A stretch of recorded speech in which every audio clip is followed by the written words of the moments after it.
Hey everyone, Brennan here. Just wanted to let you guys know that this will be a spoiler-filled podcast, so if you have not had a chance yet to see Avengers Endgame, please go do so before listening to the show. I don't want anyone to be spoiled going in. We say it a few times, we have it in the description, but consider this your final warning. We're going to spoil it, so if you haven't seen it, go check it out, and enjoy the review.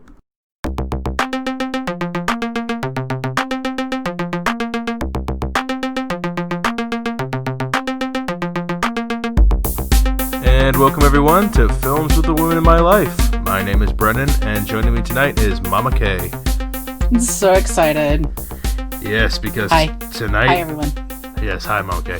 And tonight is the big day. It's the big game. It's the Endgame. It's Avengers Endgame. Avengers Endgame, the culmination of 22 Marvel Cinematic Universe films, starring everyone on the planet, directed by the Russo brothers. Everyone in the universe. Everyone, actually. You're right. Everyone, think about it. Yeah, everyone in the universe, not even the planet. Everyone in the universe, beyond planet. So the Russo brothers, they've been directing Marvel movies for a while now. They did Civil War, they did Winter Soldier, they did Infinity War. This is their fourth one, I think. Yeah, so they're veterans at this point of the cinematic universe. They also did a couple TV shows back in the day. They did some Community. Community's their big one. Arrested Development. They did some shows on. They directed a few increasingly poor decisions of Todd Margaret. I like that show. But yeah, so they've been around the Marvel Cinematic Universe for a while now. And they're fans. They were fans of the comic books, and they're invested big time. Yeah, and I think because they've done Civil War, Winter Soldier, Infinity War, and this, which I would say most people would agree, those are all top half Marvel Cinematic Universe films. They're all on of the better ones. They're probably in most people's top five. I mean, I don't those know about four Infinity honestly War, could be in someone's top five. I mean, I know you love Winter Soldier and I love Civil War, so those are two of our tops right there. Yeah. Things look promising. You know, all the cast, the surviving cast is back. The non-snapped cast. So the non-snapped, our main cast, it's the core six, the original six. Yeah. It's the OG six. It's Robert Downey Jr. as Iron Man. It's Chris Evans as Captain America. Mark Ruffalo as Hulk. Chris Hemsworth as Thor. Scarlett Johansson as Black Widow, and Jeremy Renner as Hawkeye. We also get a good amount of other non-snapped Avengers, such as Don Cheadle as War Machine, Paul Rudd's Ant-Man, and Brie Larson's Captain Marvel.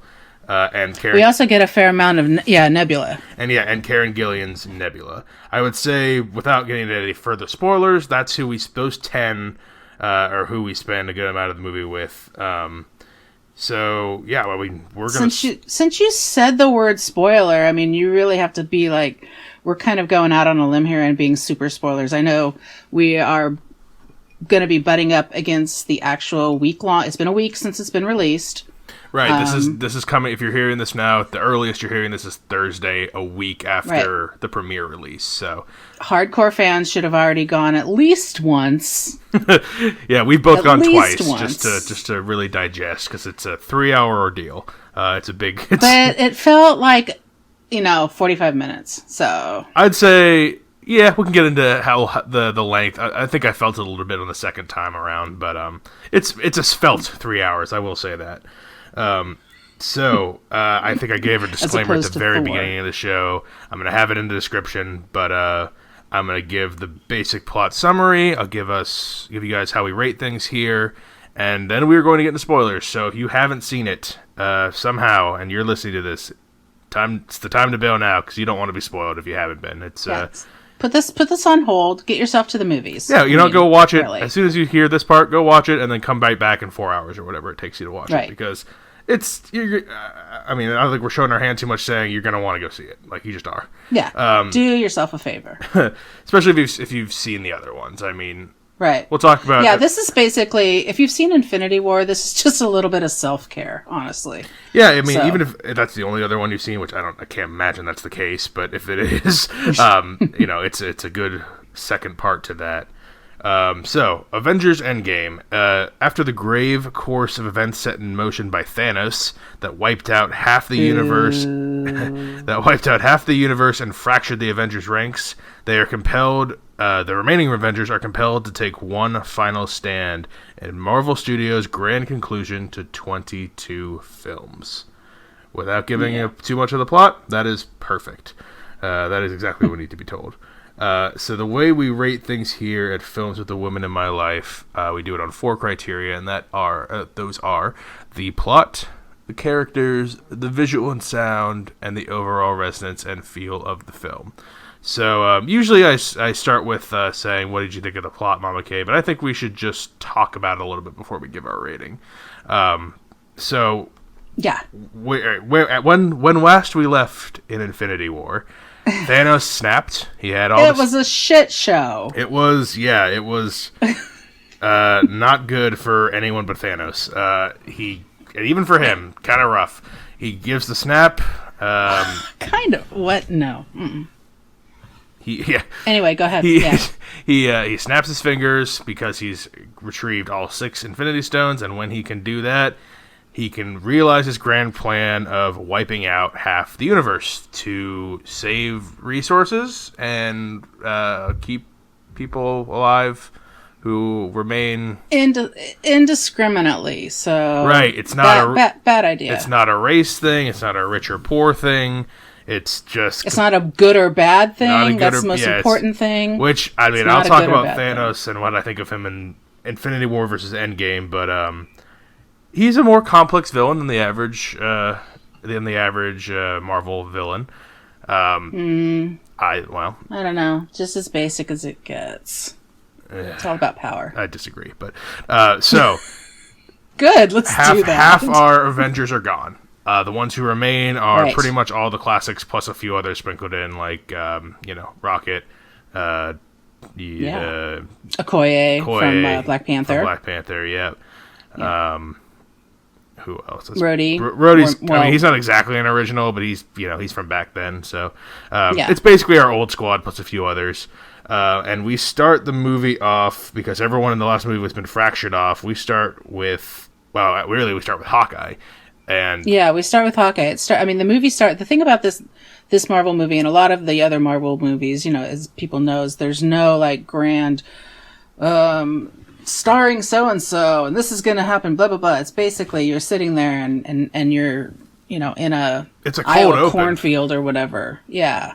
With Hawkeye and his family just doing regular bucolic Hawkeye family kind of things, like teaching his daughter to shoot a bow and arrow. Talking about how mayo would be gross in a hot dog.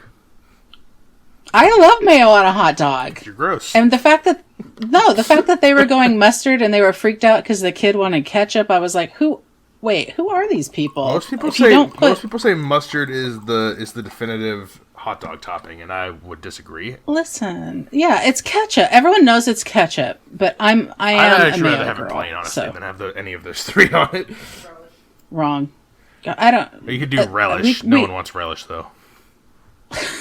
We bump up against this sometime because, my name on the show is Mama K, but I am your mom, and sometimes I just wonder who raised you. So who did raise me? This is, somebody who likes plain hot dogs, apparently, that I didn't know about. So right. Mayo so on a hot dog. So anyway, we got. We're already making the longest episode go as long as possible. We get This is important. This sets the Hawkeye's tone. family gets snapped. He doesn't even realize it's happened. We just see the ash kind of fade as soon as he turns around because his daughter was gone, and they're kind of in like an open field. So he's looking around, but we all know they've been snapped because there's nowhere for them to go. We get the Marvel intro, not the Stan Lee one from Captain Marvel, but the old school, pretty much only showing the original 6 Avengers. Right. And do you remember the music that's overplaying it? It's not like the typical dun dun dun dun dun. It's like some other song. I'm not sure what it is, and it's not the classic Avengers theme song either. So no, we don't get that until a little bit. Something that's a little more like you are in for a dramatic ride right now. Yeah, I like this start already. It's much different than any other film. It feels. Yeah. I don't. I like the turn. Yeah, I like them. Well, I know we go for sound and everything later on, but that's part of this movie. I mean, it's part and parcel of any Marvel movie, especially an Avengers movie. It's like, Cap's coming because Cap's music is playing, and there's, the Avengers theme song, and even Widow has music. And you'll have to point out those themes because I don't think I pick up on those very well, other than the Avengers theme. I really don't know the individual people's themes very well. I'm a soundtrack girl, so I listen to actual just movie soundtracks, not like not ones that have songs in them where people are singing, but just soundtracks to movies. And you can tell, that there's Winter Soldier, for example, has an amazing. I know I'm going off the rails already, but Winter Soldier has an amazing soundtrack where whenever it's, Steve and Bucky, there's a theme that goes along with it, no matter what's happening with them. And so that's part of, for me, that's a big part of the movie for anybody is the sound part. But for me, recognizing that is kind of it's a fun little Easter egg for me anyway. I think a lot of people who seen everyone multiple times too are going to pick up on that. I guess I'm not. You're obviously a more hardcore fan than I am. I have missed a couple. There's a couple I really like, but I'm a more not quite a fair weather fan, but fair weather enough. Like I'm not losing my mind over these. Although this one, it gets emotional at times. But so after our intro, you cried. But I cry at most movies, so you can't Did you Yeah, but so that you have the Clint's family in the very beginning, Hawkeye's family. Did you start with a little bit of a... I cried at that. Sob? Or, yeah. Okay, I cried at that because I love Hawkeye. We both love Hawkeye. Most people don't like Hawkeye because they think he's lame, but I like Hawkeye, especially in... Especially in the one that no one likes that I like. What's the other Avengers one? The one. Ultron, yeah. I like Ultron, and I like Ultron? Hawkeye in Ultron. No one else likes Ultron, though. They think it's all over the place and stupid. I think it's fun. I love Hawkeye's. I love his story in Ultron. I think they didn't get behind him enough after the first Avengers when he becomes... when Loki... puts the spell on him from the Tesseract. Yeah, and I don't think they came down from that enough to really talk about how that affected him. I mean, he went through and just murdered a bunch of people, and everyone always talks about how Bucky's a big old murderer because he's been murdering since the 40s or whatever, but no one really brings up the whole, so did Hawkeye, and it wasn't him. Yeah, I don't like it was him for a multitude of reasons, but...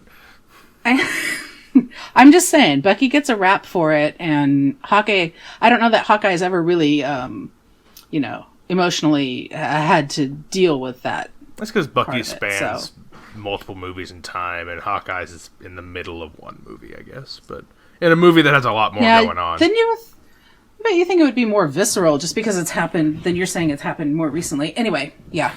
We start. So we like Hawkeye. Yeah, we like Hawkeye, so we're crying at Hawkeye. That's what we get from this. But we start after that kind of prologue, is we go to Nebula and Tony Stark, who are on the craft that they landed on, Titan, to fight Thanos in the last movie. They're the only two left from that squad who didn't get snapped. We find out the ship is dead. Yeah, the ship is dead in the water. They tried to repair it. They did as much as they could, but they're running out of oxygen. It's been about 3 weeks since the snap. Well, it's been 22 days, and that's obviously a nod to how many films are in the MCU. So I love that little piece. Yeah, I think that's definitely on purpose. And yes, I like Nebula's Easter eggs everywhere. Yeah, everything tested high, which is appreciated. But yeah. This is the first time, at least for me, maybe in other movies that's been developed better, but I like Nebula here. I like Nebula being a little more humanized, even if it's only 90 seconds of Tony playing stupid paper football and the thing. It's preparing me for Nebula to matter in this, and I wasn't expecting that.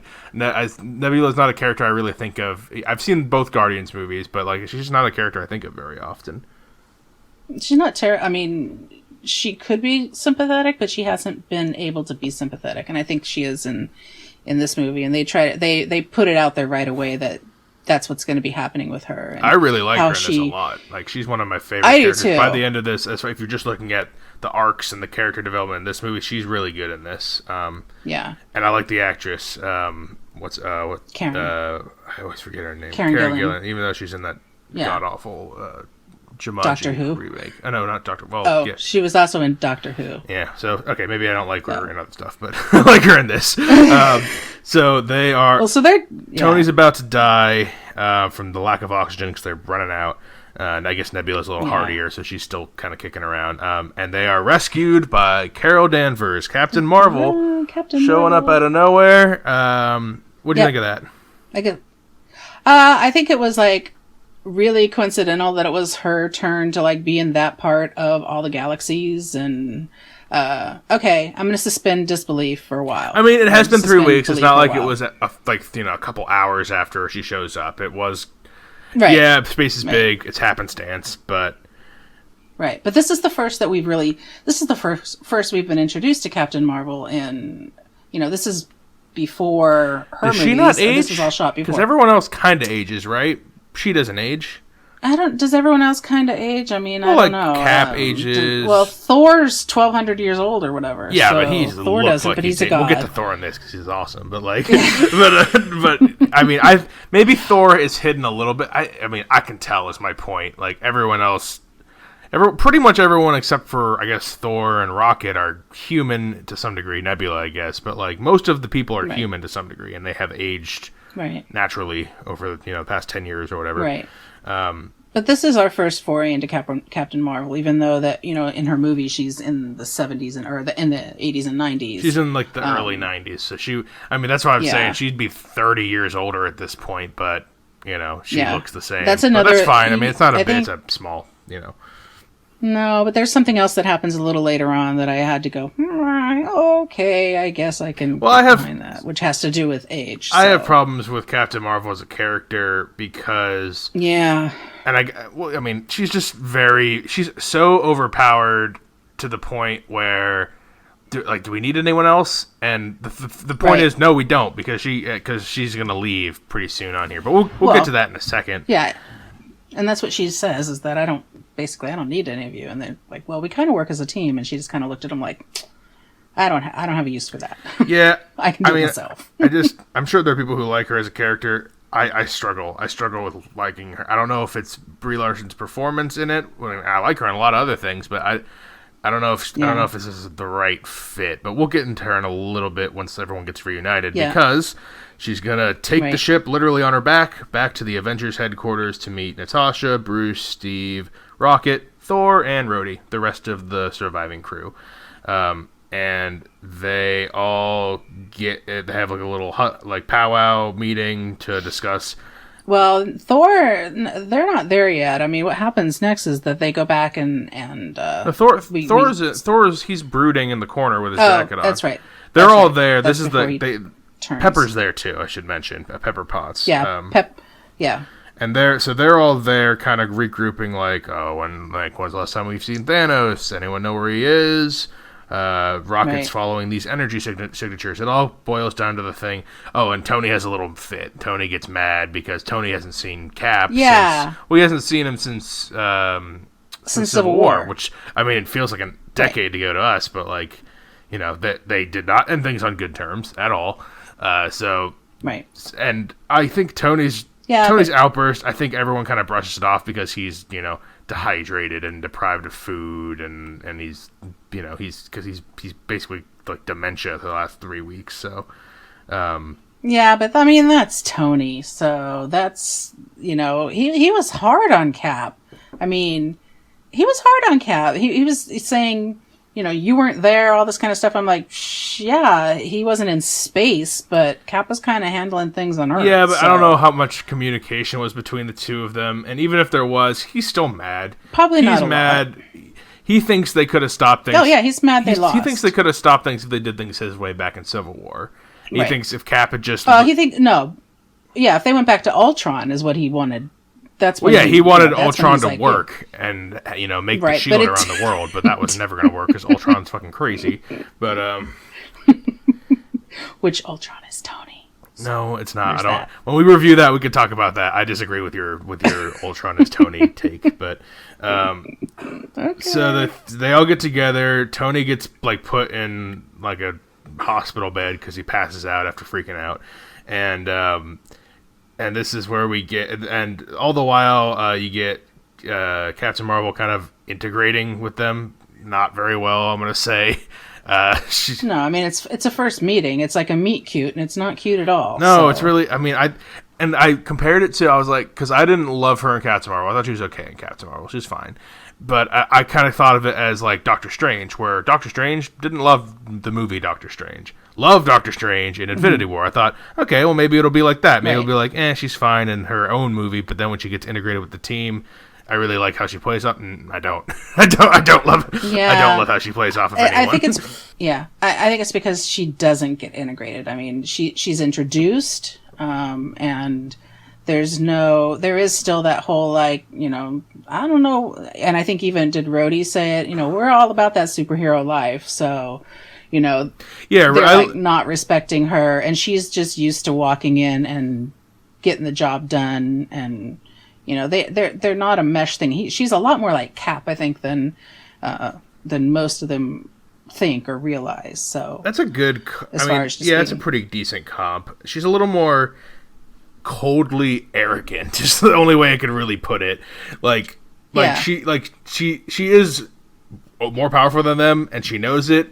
And because she's more powerful, she doesn't really even consider them. Like, it really feels like she's looking down on them, like, this whole time. Like, I'm defending all of space, and you guys can't even get Earth together. It's kind of what it feels like. Yeah, kind of. And it does. And while that's, to a degree true, it doesn't make for a likable character that you're supposed to like. No. But, no. And she's not in it enough to build anything, I think. So, I think that's kind of, it's unfortunate. Sometimes it feels like it's a 3-hour movie. We're trying to make badass female character, and I think you have others that do it better because you don't just need this unstoppable badass who hates everyone and is cold. They need to have flaws so you can empathize with them, and they need to be like, a real person. She just is such a robot sometimes that it's hard to and so, I don't want to harp too much on her because she has some cool stuff later on. But like Okoye is a badass. Okoye was going to give up the love of her life for Wakanda, and she comes across as Jesus, almost super warm and fuzzy compared to Carol. Carol's there for. I mean, she saved Tony. She brought him back. Let's she's pretty much forgotten for the rest of the movie until much later. So, and we'll discuss whether that's a good thing to do, but. The bottom line is they find an energy signature. Rocket finds an energy signature in deep space, similar to the one that happened during the snap. And you get Nebula say, like, my father talked about going to this farm. They basically tie it all together and say, he's on this farm planet. Let's go confront him. And we see, they're all going to space. I like the little rocket to everyone when they're in the ship. All right, who hasn't been to space before? And you see Cap and Black Widow are like Widow and Rhodey. are like they do the jump, and we get like a close up on Cap's eyes. He's like, oh, like getting sucked into space. Right.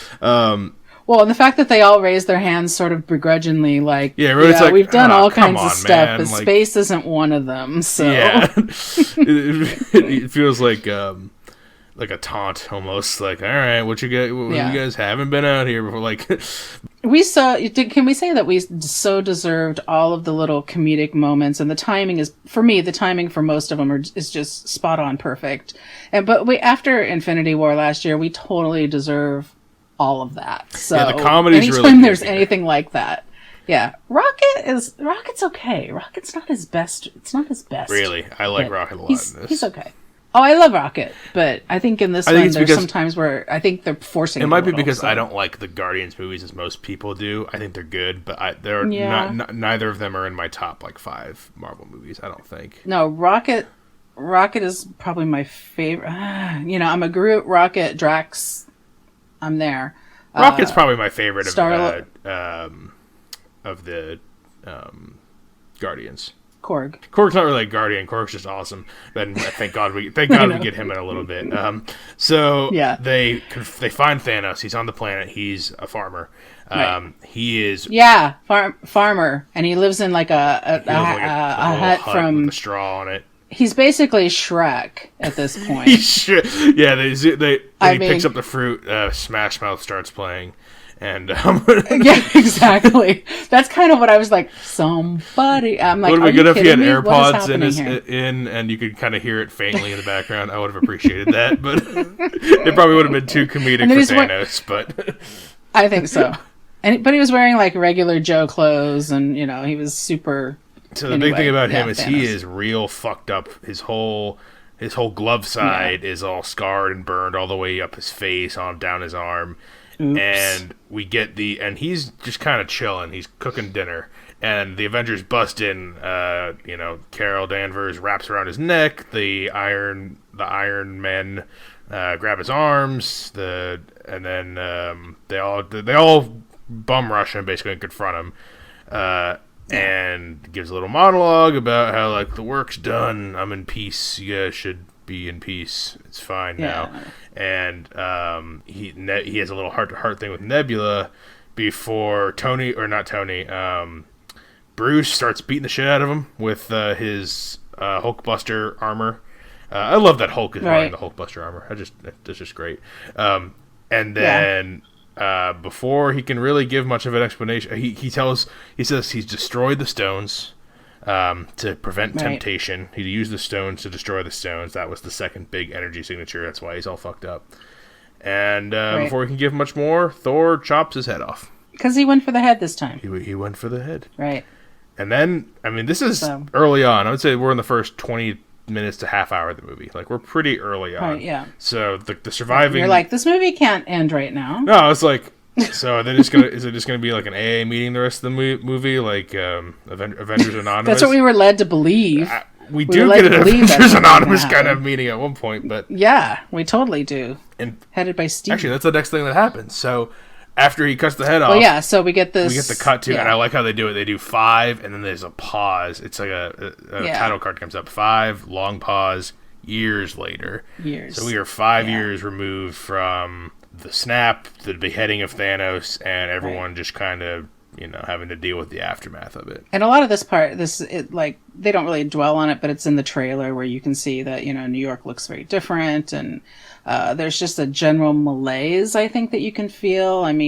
Only half of everything is gone, but it certainly feels like, it has obviously affected everyone and everything. Commerce, I'm really confused. Everything. It's not important, but the logistics of this world, because everything looks abandoned, but everyone, like, there's not like gangs running around, like, I guess because there's still it's hard to understand how this new world works, because parts of it seems civilized and like everyone's like much of the old world, but then other parts, like, everything's overgrown and it looks like an apocalypse. So it's a little hard for me to understand what's going on day to day with people. Right.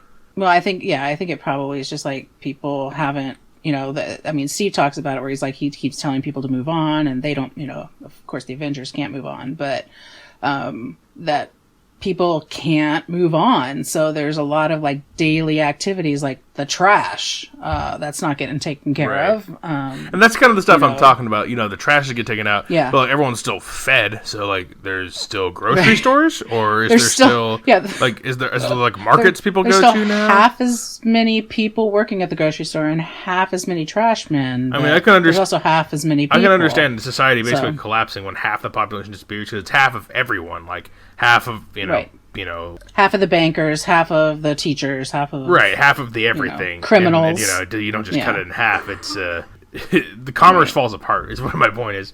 But somehow everyone's more of getting on with life after the snap, like emotionally, than they are with the ticky tacky of it all, which is fine, because we don't. It's a 3-hour movie. We don't have time for that. We get Steve, with the exception of the Avengers. We They're can not see getting along emotionally at all. Yeah, we can see their parts, because that's what we want. want to see. Right. Steve is running, like we said, like not an AA group, but like what was the group called? It was like where do we go from here? Something like that. It's like a sit around. Yeah, it's just it's a support group for survivors, basically. People who have PTSD from the whole situation, and Steve has a lot of experience with that, considering he's been living a long time, so... Yeah, he lost everyone he knew already at once, so... Yeah, right, and it happened a second time. He actually, when it happened the second time, it wasn't nearly as bad as it was the first time for him, so, he's almost the one that's most ahead of the game, but, yeah, so he's heading this group, and which is great, because one of the directors is part of the group, and I always love when he shows up.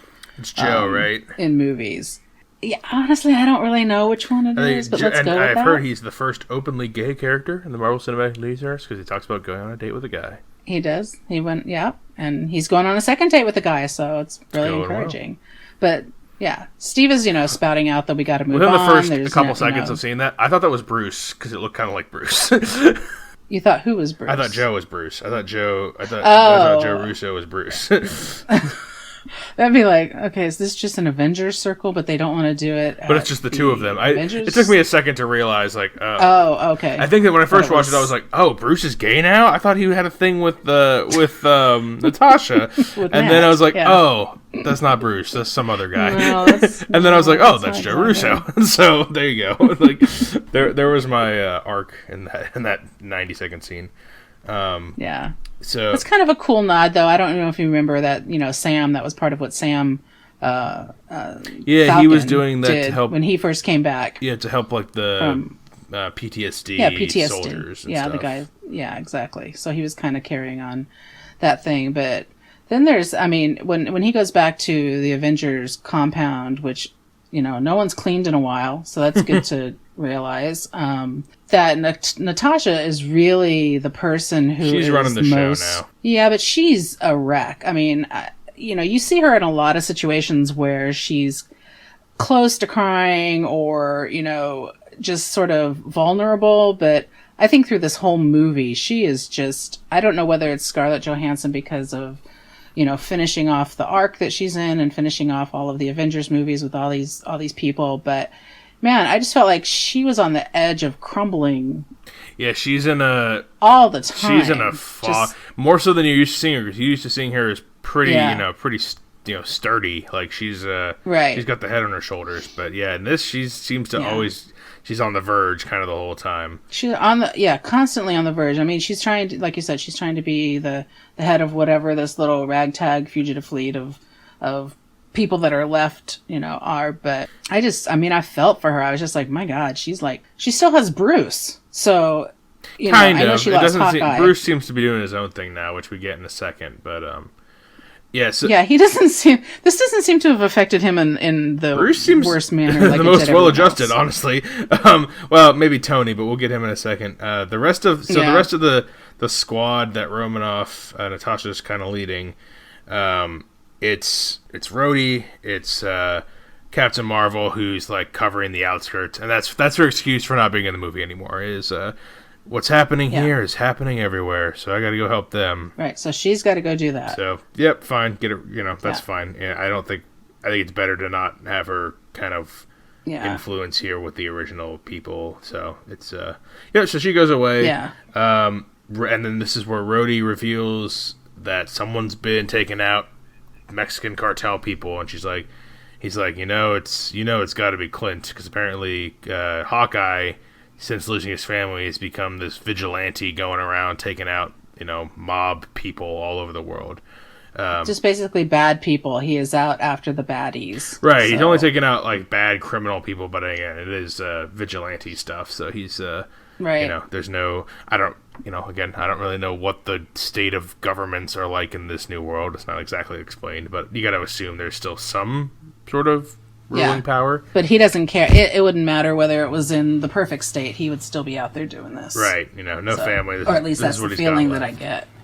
Yeah. So he's become the character, even though they don't announce it in the movie. Anybody who's read any of the comics or any anything behind it, knows that he's now the Ronin character. Right. Not to be confused with Ronan the Accuser from Guardians of the Galaxy. This is Ronin, not Ronan. Yeah. Right. Ronin. So which is like a Japanese, he's like a samurai kind of guy. Samurai kind of guy. Yeah. He's got a really cool new weapon. He takes care of people in a very efficient manner. So Natasha comes and visits him, and well, this is after. So let's say what's the spark? Ant-Man. Yeah, what's the spark that like it's been 5 years, everyone's kind of wallowing. What's the spark that brings him back? A rat in a storage facility steps on a little thing in a van, and a brown van, and outspits Scott Lang, outspits Ant-Man, because if we remember in Ant-Man and the Wasp, he was trapped in the quantum realm because he was doing research there, and everyone got snapped. All the people who were watching over him got snapped. So he's confused while the world's falling apart. He goes to this sweet-ass monument place that's kind of like the wall of... in San Francisco. Yeah, in San Francisco. Yeah. It's what do they call it? Like the Vanished or something. It's basically like the wall of the veterans. What is it? World War II veterans or Vietnam veterans? Mm-hmm. Vietnam veterans. Yeah, it's basically that. And he's looking for his family's name. I think mostly his daughter. And he sees his name because he's been gone for a long time. But that's not what he thinks. So he finds his daughter. Because he's only been gone a short time, being in the quantum realm. Oh, I wanted to ask you, how old is his daughter in Ant-Man and the Wasp, which is 5 years before this? Do you know? My guess is she's probably, I don't know for sure, but my guess is she's 10 or 12 at the most, but now she's older. Now she's 28 years old. She is a grown-ass woman. I mean, I know that I don't know that she's a grown-ass woman, but she's definitely a high-age She's teenager. Definitely graduated college age kind of thing. Like, she's in her early 20s minimum. So he goes back to his old house. You're a really bad judge of this. No, she's old. You like, you could ask, like, I know, listeners, I know you got to agree with me. She's old. She's not.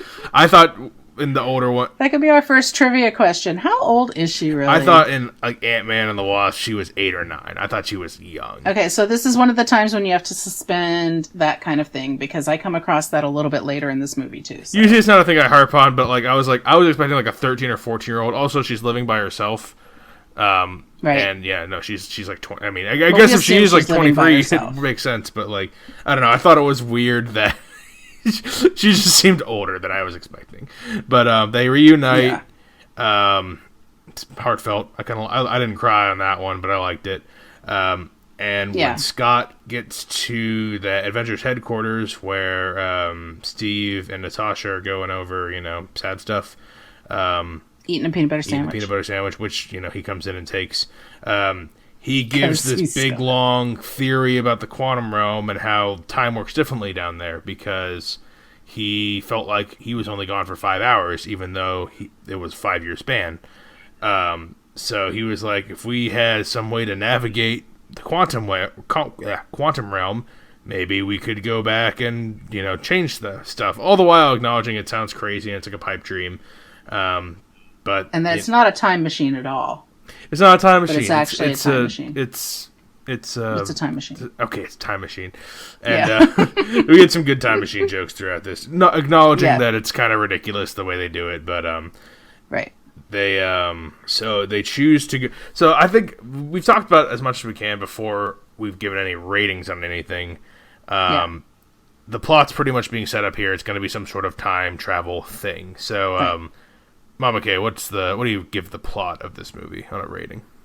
Well, I mean, I think considering what it has to do in 3 hours, I have to give the plot a 4.75, because I can't give it a 5. We're going quarter points now? Well, listen, do you want me to give it a 5-? I mean, I can do that. No, I don't want you to give it a 5. I'd rather give you a 4.75. Okay, that's fine. I don't think it's a 4.5. I think it's better than a 4.5 because of the time constraints and really, I mean, honestly, where you have to go with this information and all the other stuff that you have 21 other movies that have to populate this film, which gives me, we haven't talked at all about, like, can somebody walk in off the street and see this movie? You can't. I mean, you can, but you're going to be like from the very beginning, what is happening, So I think that because they have all of these other things that they're trying to interweave, and they're also probably trying to set up some other stuff for whatever's going on in the next phase of the MCU, it's a lot. And thank God they didn't spend as much time in space as I thought they were going to, because that's my weakness. But Not good I think weakness. yeah, bad weakness. I stayed awake for the whole movie, both times. So yeah, I mean that's good to stay awake. Yeah, so that's what I give. I don't know. What is your thinking? Yeah, I'm gonna go ahead and give it a 4. Okay. Because I think given with what they have to do, you knew it had to be time travel. I was kind of hoping it wasn't. I was really hoping they would find some other way around it, and they could bring them back some other way, But once Thanos destroyed the time or all the stones, that kind of became the only option. But it's all executed pretty well. But I'm gonna go ahead and say that first time you watch this, it's all awesome because you got your goggles on. You can't ignore. You can't if you're a big fan and you've seen all of them, you're just enjoying every second of it. Like even the stuff you're eating everything up. Yeah, even the stuff you don't like, you brush right over. I'm guessing most people because it's just it's glorious. It's the culmination, and as far as a culmination, it works really well. Second time viewing it, I was trying to be like, okay, I try to shake off the glow and like actually judge it as a movie, and that first hour of setup, while good, to try kind of have a tonal change and really drive home the hopelessness, it drags a bit. It does. It's I don't. Yeah. It kind of jumps a little bit with the killing of Thanos so quickly. I don't know if that all works tonally for me at the very beginning, and then the 5-year after slump is kind of a slump to me. I like it, like I said, first time around, awesome. I love seeing all these characters and their reactions. Second time around, I'm like, once you already know what's happening, it's like, let's just kind of get to it. Let's get to the fixing of it. And, we get a lot of Ant-Man before anything really even gets kicked off. And the time travel stuff I think is the best stuff as far as plot-wise we get in the movie. The end fight scene, which we'll get to later, is, it's just pure just candy. It's just cotton candy all over the screen, and it's awesome. But plot wise, it's whatever. But like, it's just the most trouble I have with this movie is time travel, time aging, all of that stuff is my only pet peeve with this movie. I guess. I mean, not only, but it's my main one. Yeah, the time. None of us time travel, so everything is speculation, so you can make up all the rules you want, but they were having a really hard time sticking to their own parameters that they created. They go to we'll just breeze past this part. They go to Tony's got a daughter. He's building we see that he's building a helmet for Gwyneth Paltrow, Pepper Potts. So that is a setup for something later. They come to him with a time machine thing. He makes fun of them for using a Back to the Future plot and says no, basically. Then we go see Hulk, who Bruce and Hulk have now combined into just large Bruce Banner. I just Hulk. Like to refer to him as Bulk. Bulk. All right, we get Bulk. Bruce Hulk. Who's sort of like this. All of a sudden, he's this I don't know. I feel like he's got a really hot Instagram. He's definitely a trendsetter. People are asking to take pictures with him. No one wants to take pictures with Ant-Man. Right. He's very stylish, and it's very strange. He looks sort of, his skin is green. He looks a little Kermit the Froggy. He's got catchphrases as the kids. He flexes. He's like, Hulk out, kids. Listen to your mom. She knows better. What is going on? He's like 80s Hulk Hogan, he's actually now, eat your vegetables, he's suddenly, everyone else is like, what's happening with life? And he's like living his best life suddenly. So somehow, but he is, Tony and him are the two smartest people they know. Tony says no. He says yes-ish to work on time travel, and he's not great at it. It turns Ant-Man into a teenager, and then he turns him into an old man, and turns him into a baby. Yeah. Pretty awesome. All while trying to send him to and from the quantum realm to do tests. And clearly it's not working exactly right. and we get, Right. not too long before Tony figures it out, has a heart-to-heart with his daughter, has a heart-to-heart with Pepper, decides to come back and work on the time travel. So here's how he breaks down or here's how they've decided to portray time travel in this. And they give a little funny scene of it's not like Time Cop, and it's not like they go through just a list of movies where time travel. Bill and Ted's Excellent Adventure. It's not like Hot Tub Time Machine. So Hot Tub Time Machine. So the whole difference is in those you go back and you can't talk to your old selves, and you have to avoid them, and because anything you do in the past will affect the future, and that's right. I'd say that's the prevailing movie idea of time travel. Right. They say, and this is what I like, it still doesn't quite work because it's time travel, so you have to suspend some disbelief, but I actually like this way better. It's that your past is your past, and where you are right now is your present. If you go back in time, that's your future. That's not your past. Your past exists, and it can't be changed. If you go back in time, you're going to some alternate reality past. And that past is actually your future. Everyone tracking? Everyone understanding what I'm saying? So yeah, actually, you saying it doesn't sound crazy, but you saying it is making more sense to me than the other 2 times I heard it on the screen. Because when they're describing it, they're doing it jokey, so it's kind of hard to actually track what they're saying. But I think that's the major difference between their time travel. That they go back in time.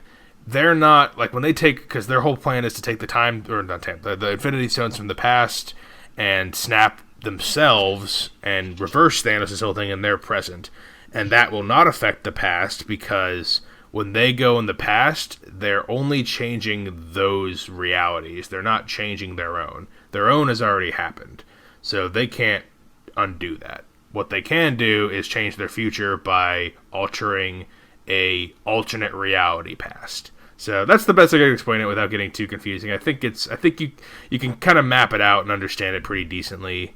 And we get a scene later on with the Ancient One, the return of the Ancient One, who kind of describes that a little bit better. So does she though? I'm just as confused when she says it as I am when everybody else does. So I guess I don't know. I follow it pretty decently, but so the team's mostly together, like you said.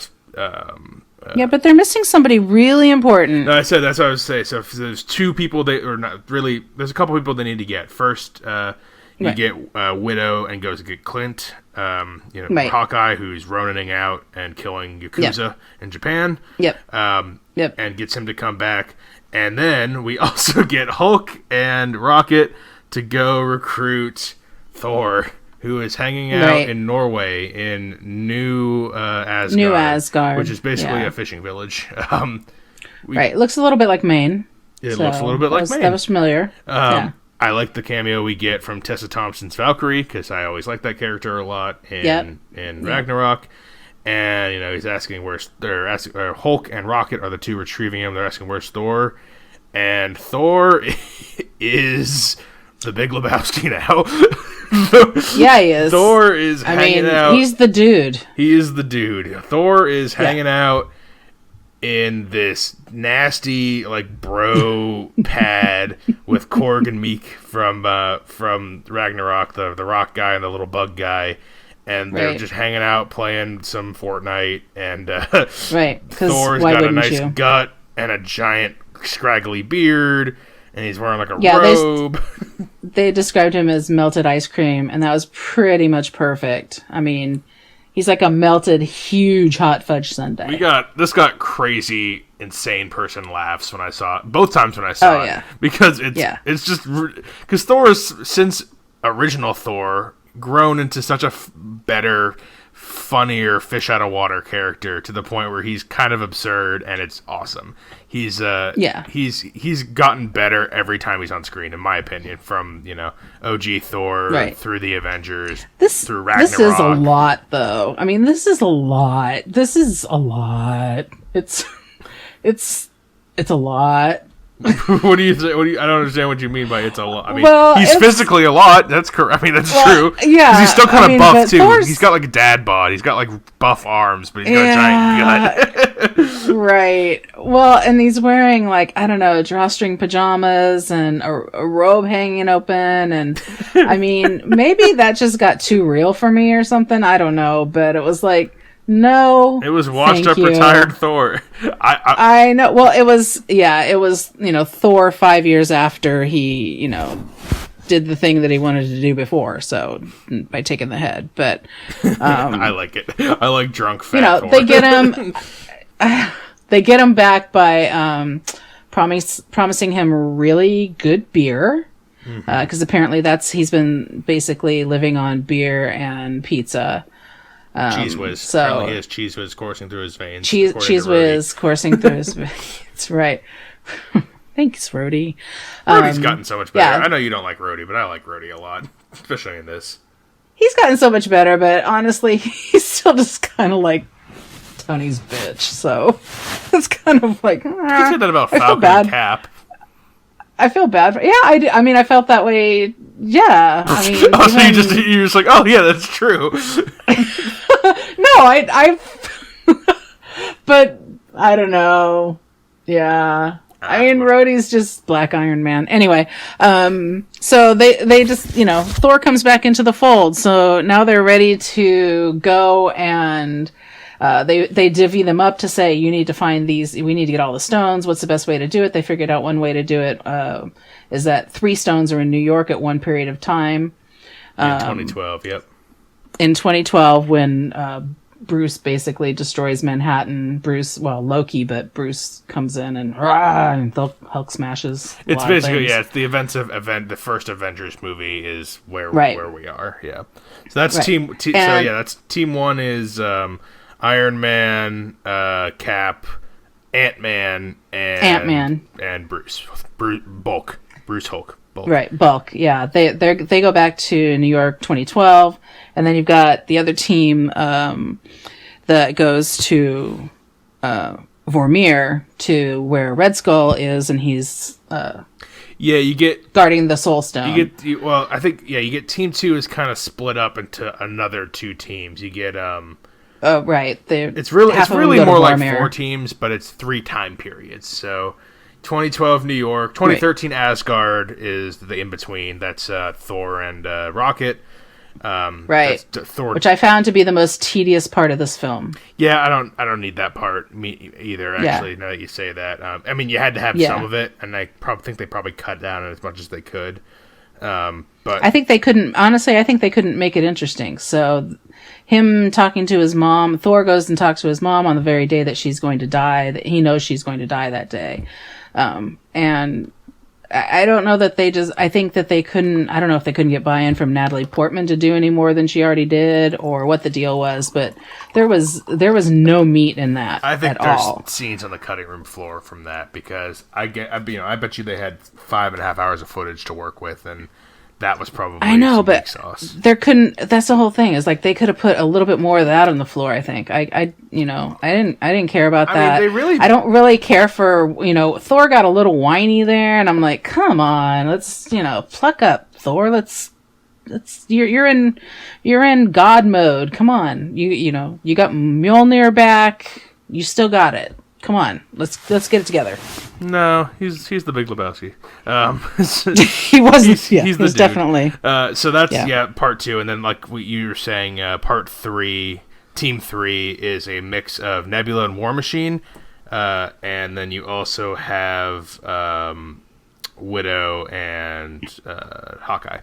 Clint, so Widow and Hawkeye, like you said, go to Vormir, and Nebula and War Machine go to, what's the planet called? I can't remember what that came.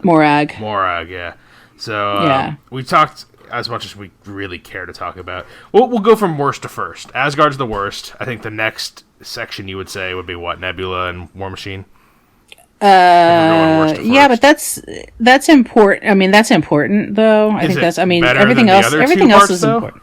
No. Oh God, no. Yeah, so no, we all know the Battle of. Let's start there. We all know the Battle of New York is the best. That might be the the very just like, oh my god, so meaty. We'll close this middle part with that then. So let's do okay. Let's do Mjolnir or not Mjolnir, Morag. Yeah. Here. Well, that's an important part because that's where Thanos gets re-involved in the story. Right. So Nebula is there, and she's has a moment where Gamora, so this is Gamora and Thanos from pre-snap. Right. So this is kind of a split screen kind of thing, not literally, but you got old Nebula, old Gamora, and old Thanos, 2014 versions of them at this exact time.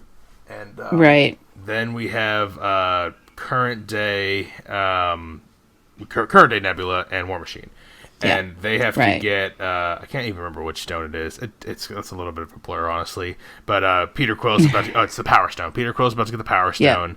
Right, and they got to get it before he does. Back when he's singing "Come and get your love," and I love that he's singing it out loud, and all they can hear is him. Rhodey just turns to Nebula like, "Oh, he's an idiot," and then he's like, so Rhodey knocks him out one punch, get the stone.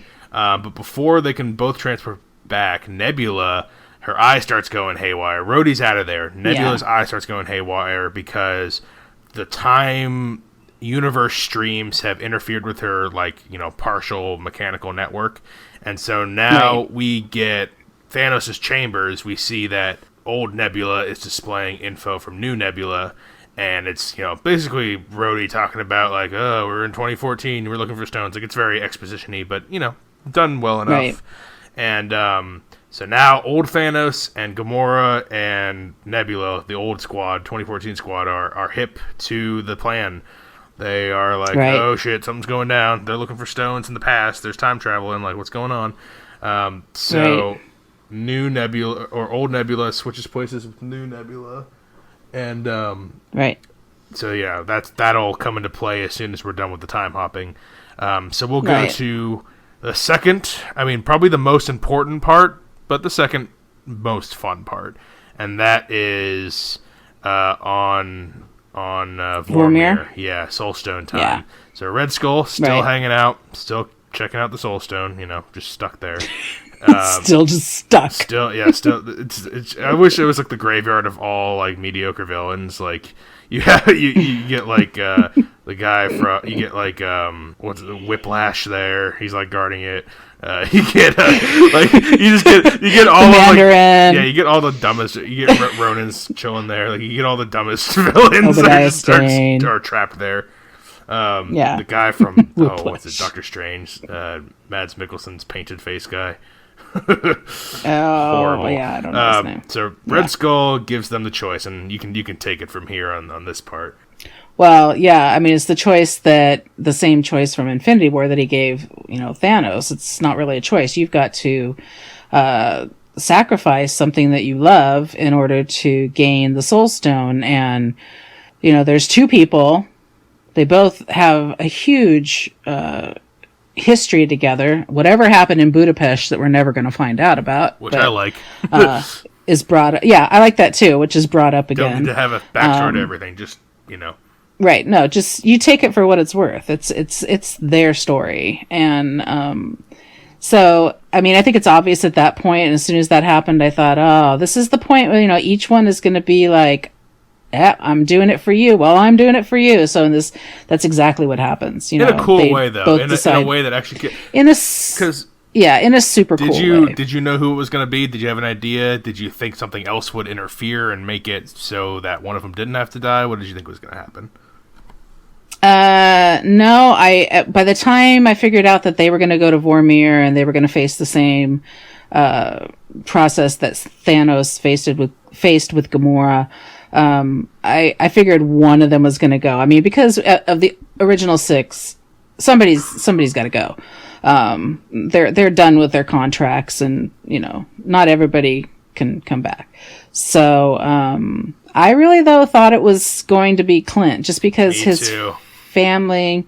I thought it was going to be his big sacrifice, for his family, to get his family back.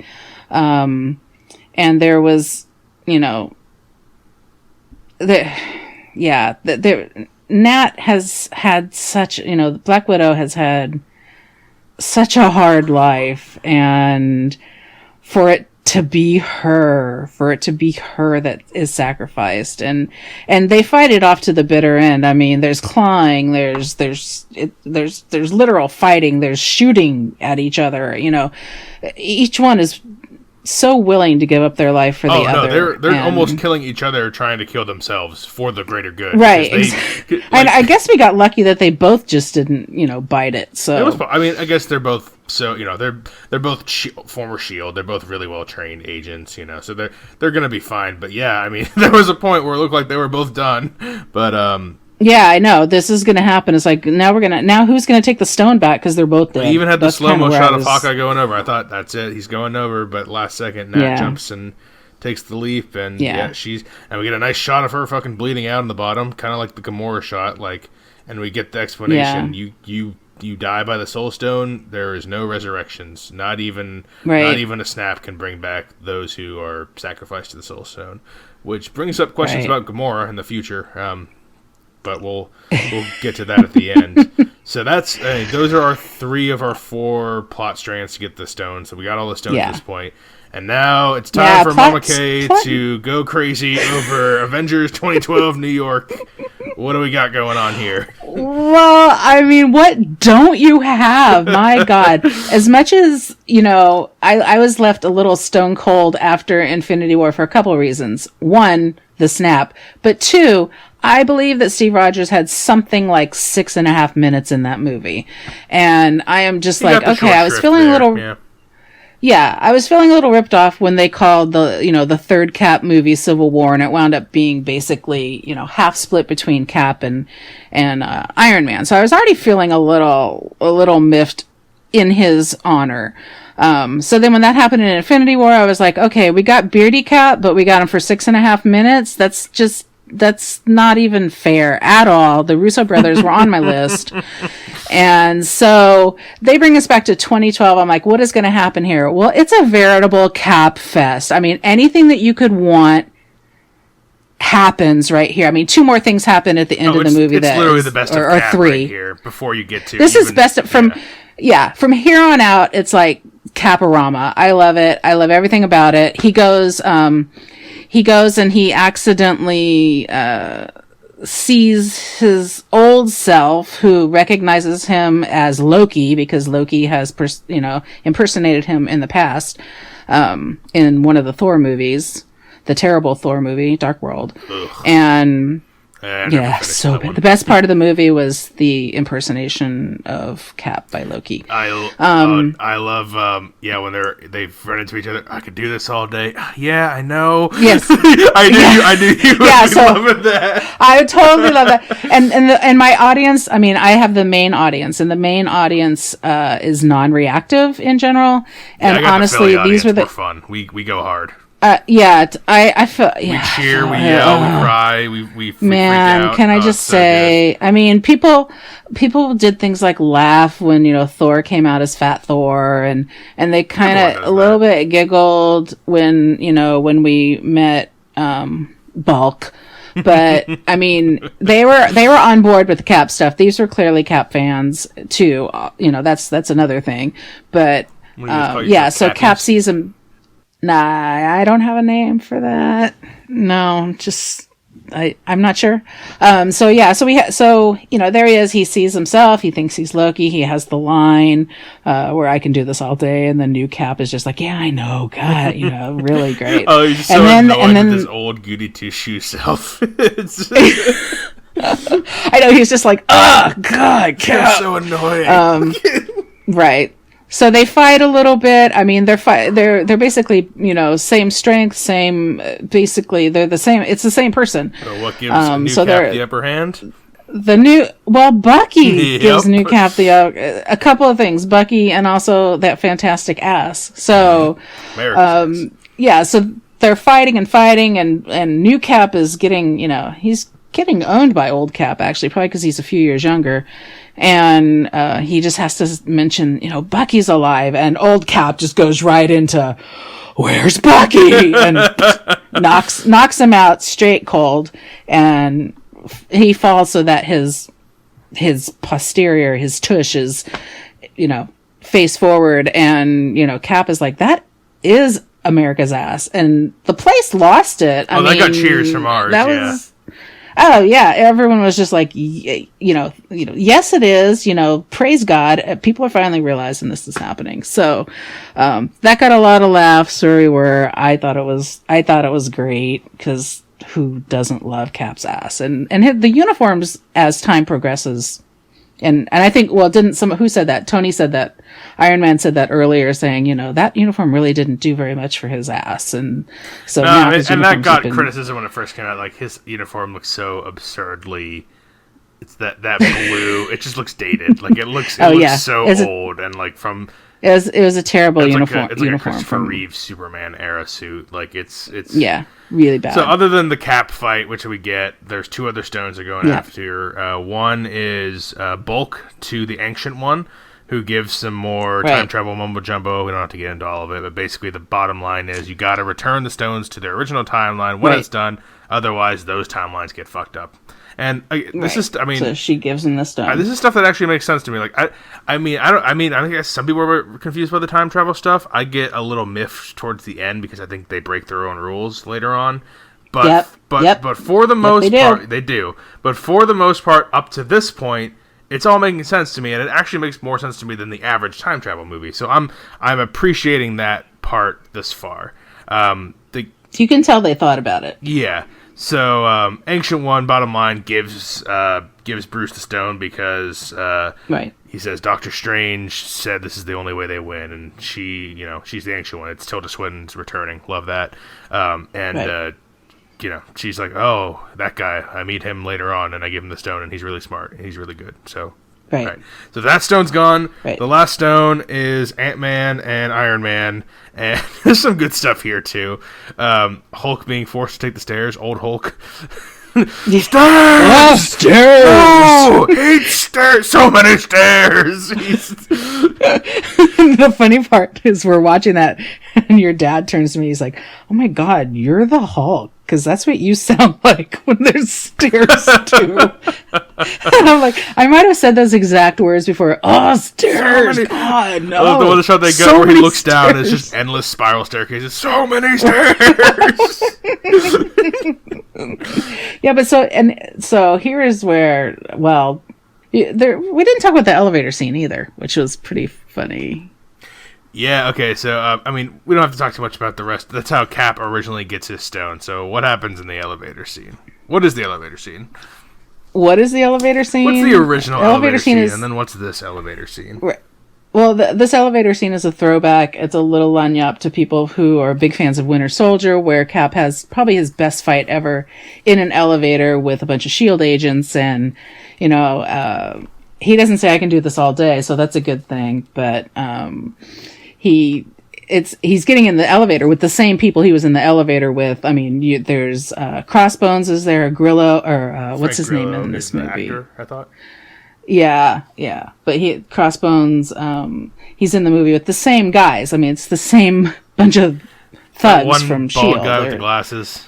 I love that Ant-Man's like, you guys, who are these guys? And he's like, oh, they're S.H.I.E.L.D. Well, they're actually Hydra, but we didn't know that yet. He's like, these guys? They look like villains. Like, why do you ever trust them? That's exactly true. There's no reason you should have ever trusted these people. They totally look like thugs. So they're getting ready. Steve gets in the elevator and he's like, I need to take possession of this. And they're like, no, you can't do that. This is not how it's done. And so he just leans over. The repeat of the original big air fight is it's set up just like that, but instead it's set up just like that. You're ready for this fight to happen again, and then he leans over to Jasper Sitwell, who's the agent who has the stone, and he whispers, "Hail Hydra!" And you are just like, "What? Loved it. What just happened?" And then when he walks out. Yes, and he walks out of the elevator, and I don't think I've ever seen Steve Rogers smirk better. That was the best Steve Rogers smirk. The Hydra guys are dumbfounded. They're ever. Like, what? Like, they're no all idea. Just standing there like, what? Oh, Rumlow. The dude's name is Rumlow. That's right. Yeah. So then when they go downstairs, and then Robert Redford's there again. I mean, everybody is in this movie. Everybody who has ever been in this movie is in this movie. So we're coming upon a problematic part. I realize that we're like talking a lot here. It's okay, because I don't think we're going to talk too much at the end. It'll just be like, I love this, I love that, and then we'll be done. So this is the plotty part. So yeah, Loki. They have Loki because they're getting ready to return him back to Asgard. And they lose possession of the Tesseract once again. Ant-Man and Iron Man botched their part of the job. Yeah, the container gets open, the Tesseract is loose, Loki grabs it and disappears. Okay, so where did Loki go? Why do we not get and that's it. That's all we see of Loki. Loki's done. That'll for the rest come of the back, movie. I guarantee you, in a TV show, a future movie in the future universe. Like that's got something else coming up, because you're right, we don't get Loki back. And I was, even the first time, even when I was wrapped up in everything, I was till we get our conclusion of the movie, like the inevitable conclusion. Like I was always thinking, well, fucking Loki stole the stone. Like he's and Loki's a crafty villain, especially in 2012. He's like the villain. He's the best villain before Thanos is there. So like obviously like there's something going on there, but he's gone, and the correction of this is, and we haven't really discussed the Pym particles. Is how they're able to travel through time. They only have so many to use. They have one trip there, one trip back. So at this point, it's very limited. I'm pretty worried at this point for Tony and Cap, because they choose to use their Pym particles to go further back in time, a time where they think they can get the last stone they need because they know where it is, and that's 1970. They transport back, and it's to SHIELD headquarters in Jersey, I think. Yeah, where the base is in Jersey, where they went back to in Winter Soldier. And when they go back there, he and Natasha went back to. And when they go back there, and I'm like, they just use their last ones. Are they going to be stuck here? And like, oh, this is back in time. And immediately before we even see them, I'm like, okay, so we got Howard Stark is alive at this point, younger guy, probably going to be there. Then I also thought, oh shit, fucking Peggy's going to be there because Peggy's a SHIELD person, and that's Cap's person. I'm like, okay, perfect. They're both back there, and I'm like, are they going to come back? Is this? Are they going to be? They're going to be stuck in 1970. I know. I'm glad it didn't work out that way, but I was really thinking like, are they just going to be there because they both have an interest in being there? They both have lost loved ones in that time period in that place. So, but it doesn't play out that way. It plays out much more clever, and we are able to get. It doesn't. Yeah, we're able to get Cap and Iron Man back for the big conclusion. So, yeah, what would you? Talk about like we don't want to spend too much time. But what are the highlights in 1970 for you? The highlights. I mean, the fact that Tony gets to spend some time with his dad, I like. But he also was able to do that at the beginning of Civil War when he had that alternate. I don't remember what he called it. It was BARF. I remember the initials spelled out BARF, but I don't remember exactly what it was. But where he could sort of conjure up time frames past and things like that. So. You know, I think he always had a problematic relationship with his dad, but then as soon as he's back there, it's kind of sort of all washed away, and he's talking to him, and it's weird because he's like, where's Dr. Zola? And I'm like, oh my God, that prick's still around, and this is bad news for Cap for sure. And yeah, I know. And then, so they just kind of have a nice little talk while he's getting the Tesseract, by the way, because the Tesseract is there in the New Jersey facility. So Tony gets that, and then he has this nice talk about his mom, who is pregnant with him and has a craving for sauerkraut, apparently. Yep.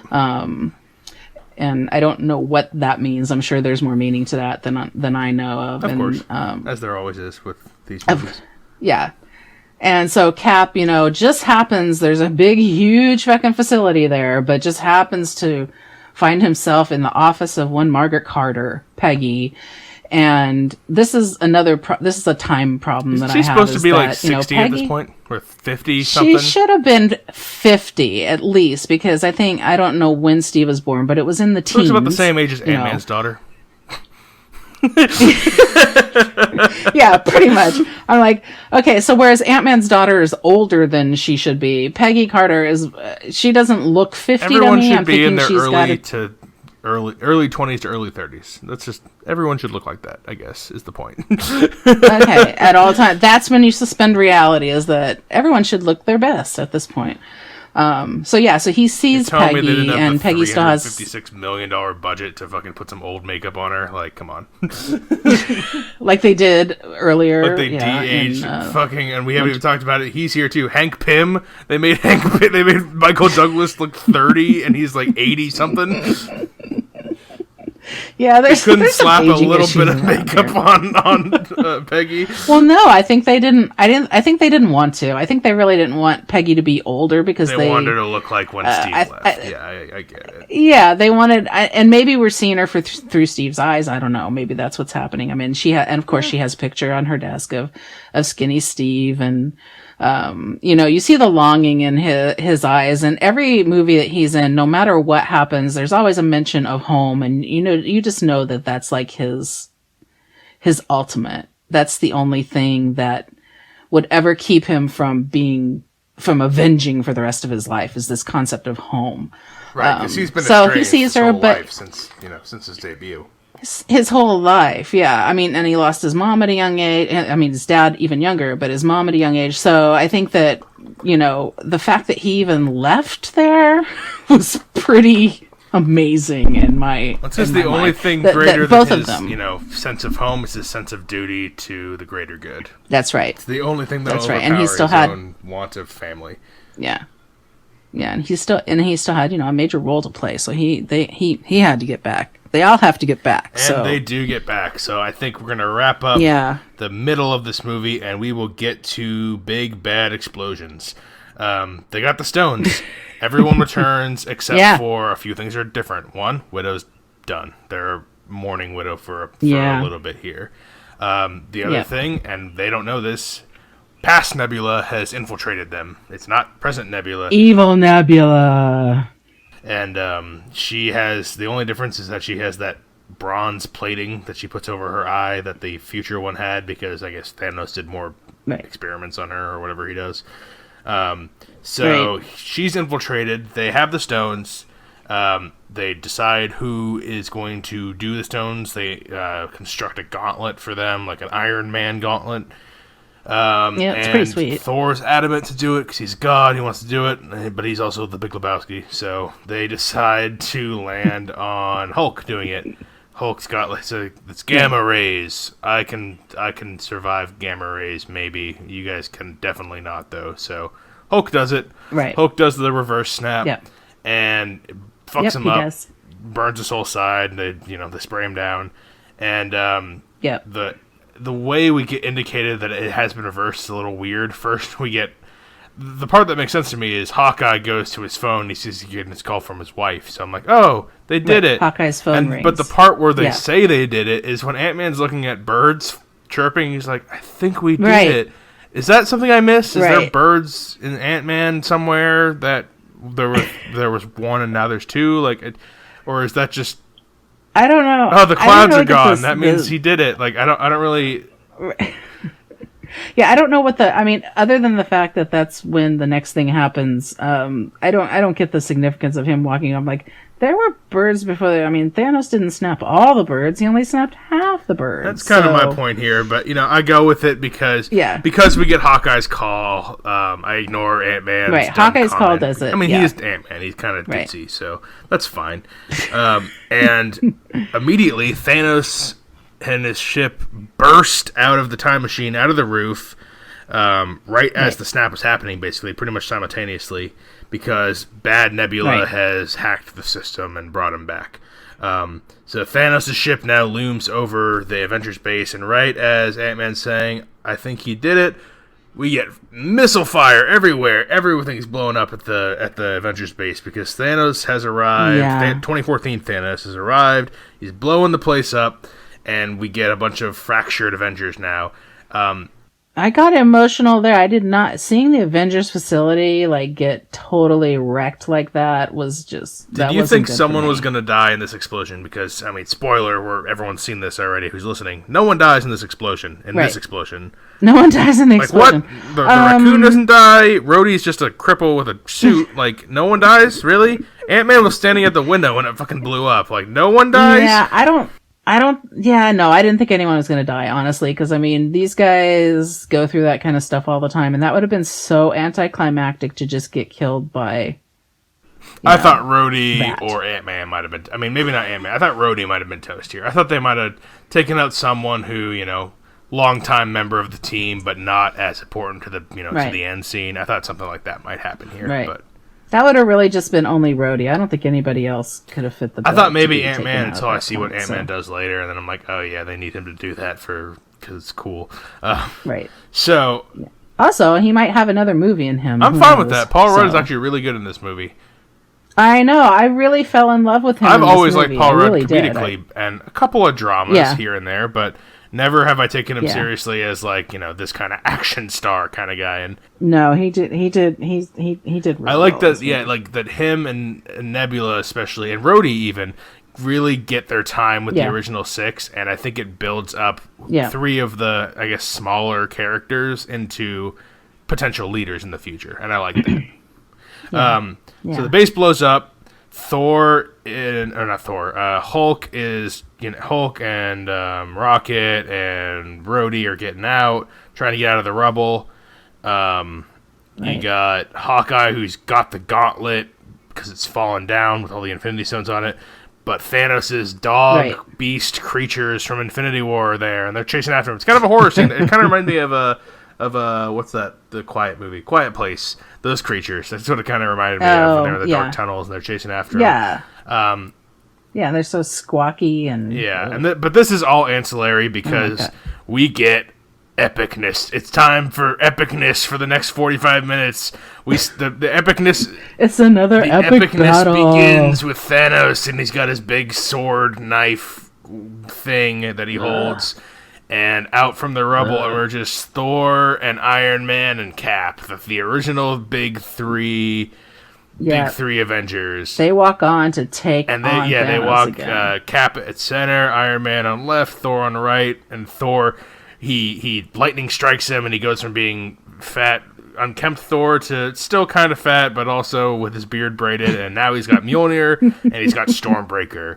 Cap's got his shield, Iron Man's got his suit on, they're ready to go. They are, and they're give a little monologue back and forth to each other before they get into a pretty sweet little fight here, and within pretty quickly, I think Iron Man's the first one to kind of get taken out. Not permanently, obviously, but he kind of gets disabled. So you got Steve and Thor banging on Thanos, and Thanos basically gets down to a one-on-one with Thor. Thor loses Mjolnir, and he's also he's about to get cut by Stormbreaker by Thanos. He's pushing it against him, right? And then here's I think the biggest cheer moment in the whole movie for my theater anyway. Oh, it was you see so Mjolnir, good. it starts to shake a little bit.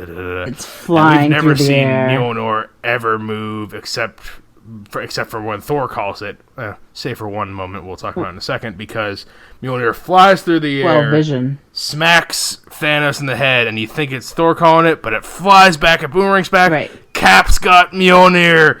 Captain America has Mjolnir. He's got the shield, and because he's worthy of it. He's worthy of Mjolnir. He's got Mjolnir, and he's got the shield, and this 30-second flurry is. He's throwing the shield, and he's using the lightning of Mjolnir and smacking Thanos around. Yeah, he's sonic booming him, and he's using it like it's an extension of himself. I mean, he knows what he's doing. It is. It's not just him when I first saw this, and again, I was never the biggest Cap fan.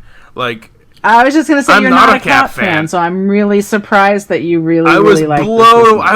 Because it's just so. Because it's been set up for 21 movies that Mjolnir is only moved by Thor, and we see it briefly in in Ultron, that Cap moves it a little bit. Thor is all nervous that, oh shit, can he actually move it? But he can't quite pick it up because no one can move Mjolnir unless they're worthy. Yeah. But Cap has proven himself. But guess who didn't want to hurt Thor's feelings? I've heard that theory that he could have moved it there and he didn't because Thor's ego would be bruised. I've heard that theory. I like to believe that he seriously couldn't move it until this moment. More worthy. I like to believe that this was his true moment. And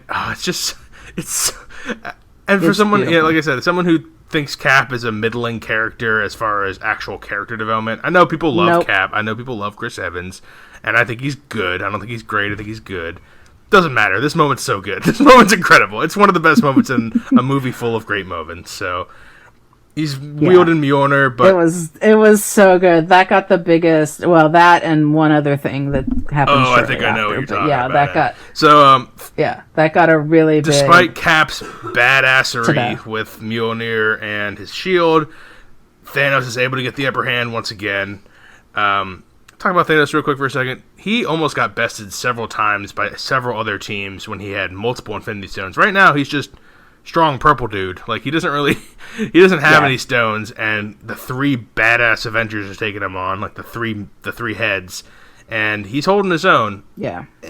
Is it continuity? Yeah. Is it because 2014 Thanos had different, ways about him than 2018 Thanos? You can speculate, but it's something I push aside for this. He's a Titan, though. I mean, he's a force. He's a Titan. He's legit. I mean, Thor's a god. Whether you like it or not. Iron Man suit. Yeah. Thor's a god. That really shouldn't have been a battle. But I mean, we are. Yes, but also Captain Marvel. Maybe that's a problem. Captain Marvel can just fly through everybody and blow them all up with. She could blow up a planet with like her fist if she wanted to. But there's whatever. We push past it. There's that. But Thanos starts to get the upper hand. And Thanos' armies start to arrive. He's called forth, and we see the Black Order's back. Squidward's back. Giant guy, girl with horns, all of his dog creatures, like his whole everyone that we know the names of. Basically, like gross squad is back. Like gross, scary looking aliens are back, and they're preparing to fight. And you've got Cap barely. He's standing there. He's all bloodied up. This, by the way, this is Cap is the hero of this movie. Iron Man and Thor both have really good moments, but Cap is the number one in this movie, and I like for sure. Yeah, and the shield is beat to hell. I mean, it's in pieces. It's half of its formal self.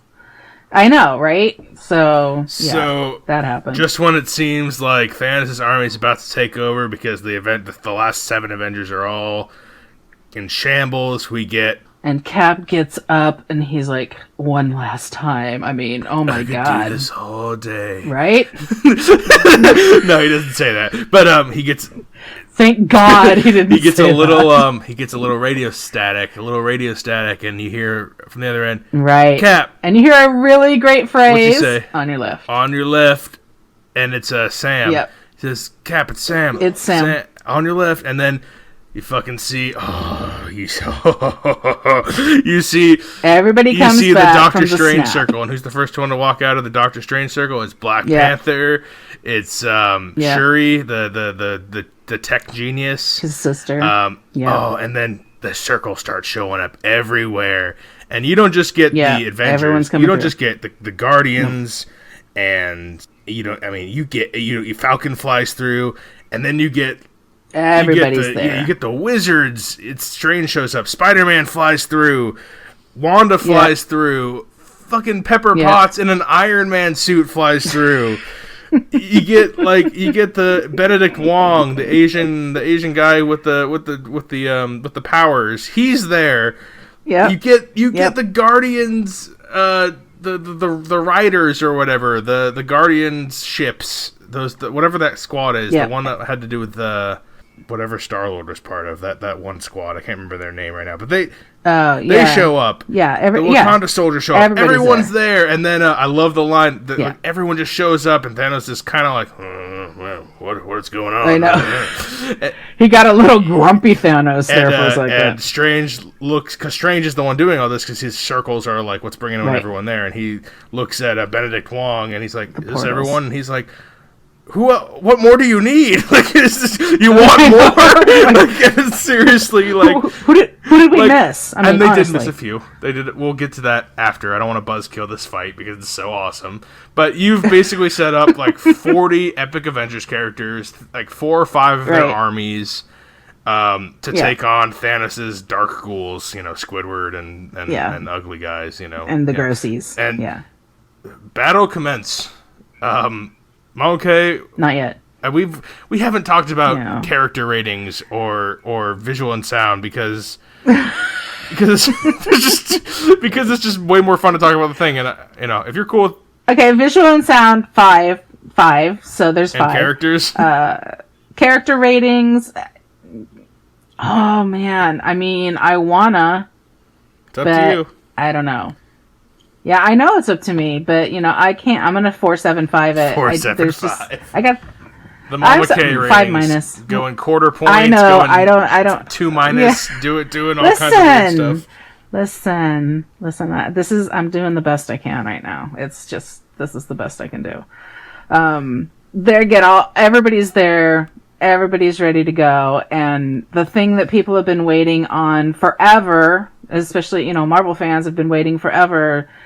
Cap's there and he's Avengers and the whole, I mean, this is a time in the main audience where it was collective intake of breath was this. And then he says, fucking assemble. And everyone, he doesn't say fucking assemble. He says just assemble. PG-13 movies get one F-bomb and I don't think they used it. It would have been good if they used it right there.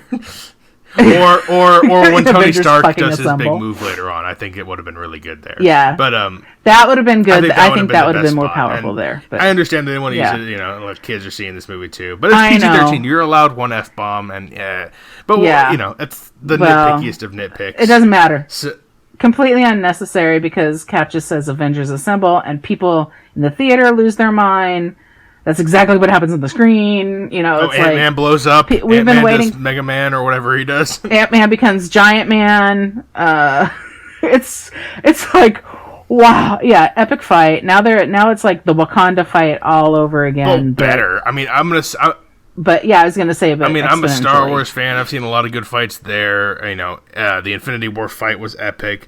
Even smaller movies, or not smaller, but lesser thought about movies like what was the Steven Spielberg movie? Ready Player One. That has an epic fight because it has characters from all different things, and this is kind of like that, except all Marvel. Right. This is right. Up there. It's a top 5, top 3 all time mega showdown fight. It's really, and it earns it. And I want to ask you all your favorite parts of this fight. I don't want to, we'll go through as much as we can, but before you do, for me, visual and sound 5, epic, really good.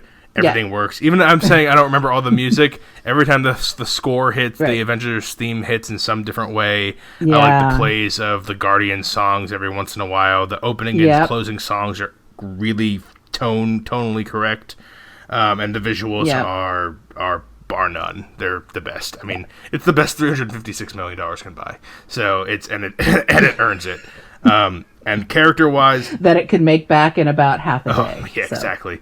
I mean, it's already tripled its budget in one weekend. Like, it's over $1 billion. Yeah. And character-wise, it's like it's a 4 or 5. It's not a 5 because there's just still a few things that we've talked about already that I have small issues with, but it's close to it's not perfect, but it's close to perfect. It's as good as you can really hope for. Right. But big in a 3-hour movie. In a 3-hour movie, like that's the thing is like that when I look back on this movie, I'm like I couldn't cut much. If I could cut, I'd cut 5 minutes maybe overall the whole thing. But I would love to add another hour. 5 minutes like cut out of Asgard. I know. Yes, but you just absolutely. can't. You can't have. I mean, I'd love to, but can't. You just can't have a 4-hour, 5-hour movie. But the fight scene, and then the focus of the fight scene becomes the Infinity Glove, which the gauntlet, the gauntlet, which when it sort of gets lost a little bit, and it sort of gets handled by many Avengers. In this big epic fight, what are some of your highlights? What are like maybe 2 or 3 of your favorite character moments, or because it's hard, it's tough to even go through all of it. There's so much that happens here. But this might surprise you, but it's not going to surprise you one iota.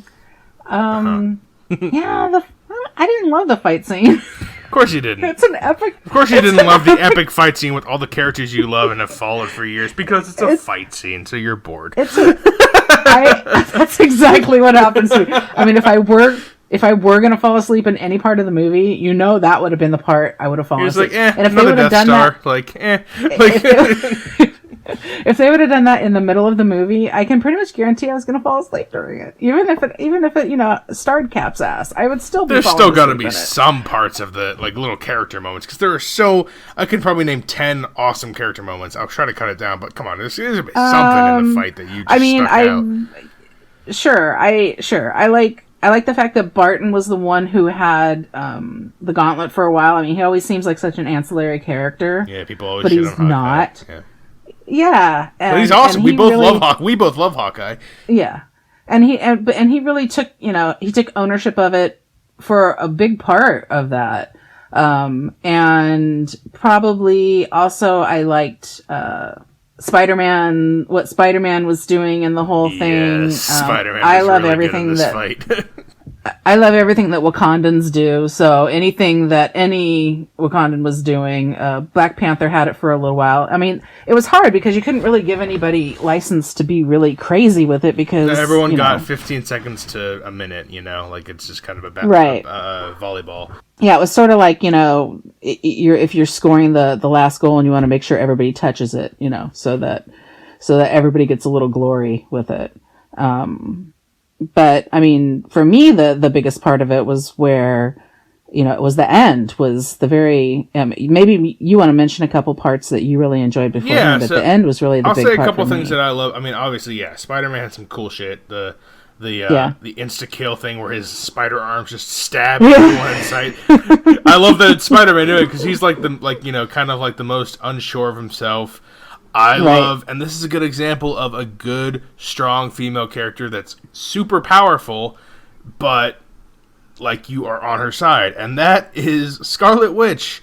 She's got a score to settle. She's lost her brother to Ultron. Vision. That's and when I compare, this is the part where I want to do this. I want to compare Scarlet Witch to Captain Marvel because both are overpowered. Could be the best in the universe without much effort because of their power sets. And I love Scarlet Witch so much more than Captain Marvel. One, because she's had more movies, fair. She hasn't had her own standalone movie, so, it's kind of, it's almost even there. But Scarlet Witch is arced in a long time. She's gone from confused child to she was a baddie. She was brought up to be a baddie. To kind of green behind the gills rookie to one of the most badass Avengers.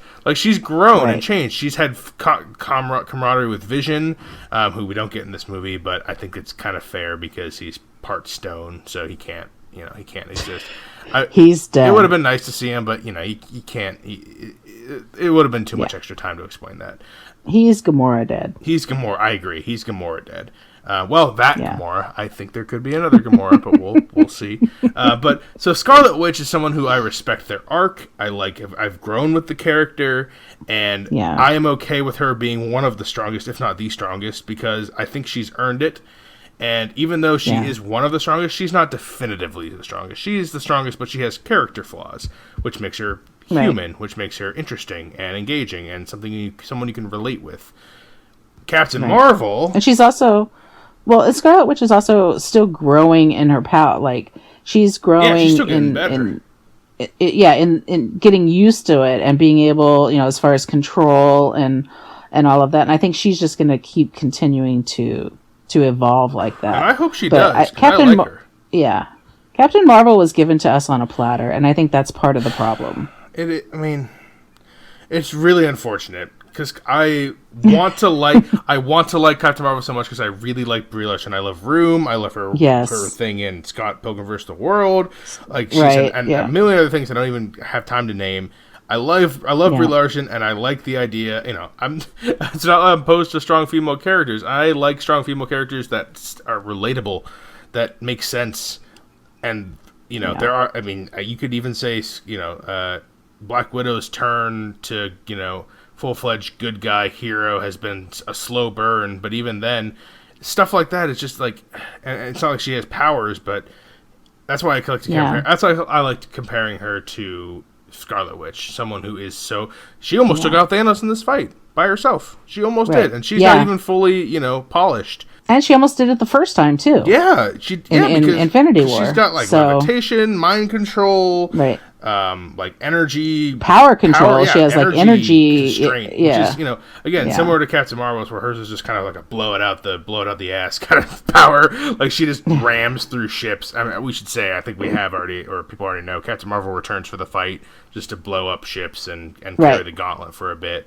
But I don't know if, it's her attitude, it's her holier than thou, like she can't learn anything and she's infallible. It's just I don't like any character. She's just not. I think she's not integrated. I think she's separate, and for whatever reason that she's still, in my mind anyway, that's how she comes across. But trying to bring her in and having her be so other, it kind of it makes it difficult because. Well, they're all others, they're all out, in every sense, they're all outcasts. I know, but when I say other, is all the other Avengers, even the ones that have only been, like, the Guardians seem more like a family with the Avengers in Infinity War and Rocket in this movie than she does, by a lot. Yeah. And I think it's the attitude. It's the I fly around to 50 planets a day and you guys can barely cover one. It's that attitude. Right. It's not just the, it's the character. Like, she has to, of course she's going to be that because she's that powerful. But the fact that she has no humility, I was just going to say, her lack of humility is difficult. Other characters. You just have to have something to grab onto, and she's just. I'm glad you have some of these problems too. I don't want to, because I'm the only guy on this podcast. I don't want to sound like a fucking woman hater. I don't want that to be coming across. Like, no, she didn't have enough time. She didn't have anyone to play off either. Like, so, in her movie, at least she had Nick Fury to play off some. Who's awesome. And that. What? I said who's awesome? Who's awesome? Not in this movie, awesome, but we in didn't, general. We didn't get any. Yeah, we didn't get any Nick Fury until the last millisecond. He stood stoically around for 5 seconds. Right. Like, okay, look, Nick's there. Yeah. So, but for me, that didn't really deter. It just it just didn't feel finished for me. I don't dwell on her in this movie because it's not important to me. I want her to be able to mesh a little better in that world, and maybe there needs to be like I don't know what the next version of the Marvel Cinematic Universe is going to look like, but I feel like she needs to have some merging films, like Avengers type movies, to kind of bring her into the fold, or else she's going to wind up just being a standalone. Yeah. And there's nobody out there that's a standalone hero in the MCU. So, I don't want that to be her fate. Yeah, but it doesn't work. No, it doesn't work. I don't think they need to work together. And if she's not going to work together, she needs to be separate. And that's, but and that's the thing, is she had opportunity. The Skrulls and their whole struggle in her movie, there was room there for emotion. Her relationship to Annette Bening's character, both the fake computer version and the original real version, and her co-pilot, like, it's in bits and pieces. You can almost taste it, but it doesn't culminate into a character. It doesn't get fully realized at all. At no point do you feel like she gives a shit. like it feels like if Thanos wins, she's like, oh well, Earth's gone, I'll go take care of other planets, even though her snap affects everyone, but whatever. Like, it just sometimes, but she's still an important piece here at the end. Not much else I want to talk about. Fake Gamora, or fake old Gamora has a thing with Star-Lord. Yes, Peter Quill. Yeah. Mostly though, let's just cap it and cap it. Let's cap it. We get you have to cap it with what happens at the end. The ultimate sacrifice Thanos is that gets the stones. He's about to snap. Yeah. Captain Marvel does a little thing. He's about to. And she's holding her own. He headbutts her. She's resistant because she's fine. Yeah. And then, but he gets the Power Stone in his hand, like specifically, and knocks her way the Right. fuck out. Even Captain Marvel, the unstoppable Captain Marvel, cannot stop Thanos' Power Stone punch. And then you get a little struggle with Iron Man. I'm gonna say he drops the stone back into the gauntlet, and then we realize this is what's happening. After all the really good cinematography, this last Iron Man tackles Thanos to get the glove is a little sloppy to me. It kind of looks like a bump, like I bumped into you in line kind of thing. It doesn't. I think it's sloppy on purpose though, because I think that because of his subversion. Yeah, I think because of what happens. Because I mean, first of all, they've all just had the crap beaten out of him. So Tony's, he's wrecked at this point. So he's coming back for one last hurrah, and he's so smart. He's a smart guy, and he's decided that he's going to come back for one last. And instead of and Thanos is like, well, nope. Bam, you're out. I'm gonna do it. I'm gonna snap, and that might be my favorite sound in the movie is when he goes to snap, and it's the worst metal clank you've ever heard. It's basically the whole wah wah,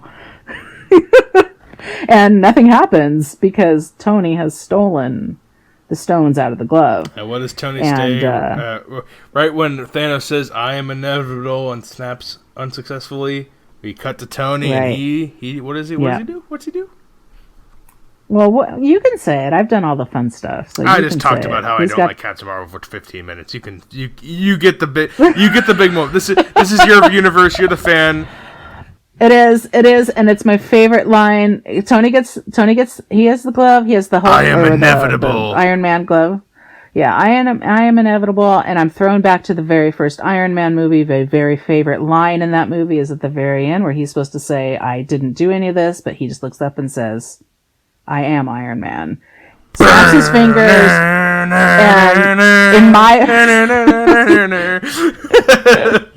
in my version of what happens is not only do all the baddies that are all around him, like Thanos' creepy army and ships and everything, starts disappearing. All the really terrible people in the world are also getting snapped at the same time. Yeah, that's my dream that's happening. And another thing, exactly. All those bad guys running the world. So there's some dude like trying to rob the Circle K right now, and he's just like, "What the fuck?" And he's like, "Yep, I'm dust." Some really terrible person. Big CEO, I don't know. Who's corrupt. Exactly. Harvey Weinstein gets snapped away. Harvey Weinstein got snapped so hard. What if they give it that montage of just people who have like fallen from Cosby's in jail and just like turns to dust? What is going on? Yeah, it would be fairly brilliant. I mean, it might cause the same kind of chaos that the other snap caused, but in a different way. So that's what I think is happening. I don't know. Yeah. So Tony does that, but he pays the ultimate price for it. He cannot survive the snap, and I love the end little bit he gets with. Yeah. He gets with Spider, Pepper and Peter. Oh, Peter is still calling him Mr. Stark, and he says Tony. Like the very last thing he says is Tony. Like calls him an equal, and then Pepper. He calls him Tony. Pepper, who I know you have your problems with Gwyneth Paltrow, the actress.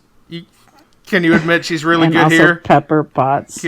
No, you don't like her here. Not in any part of this movie. You don't like her.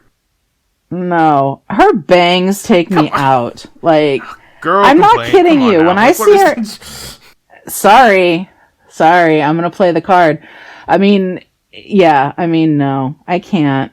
Not in any. I mean, maybe when they're in the cabin and they're just like domesticated, I can do that. But the rest of it, I'm like, no.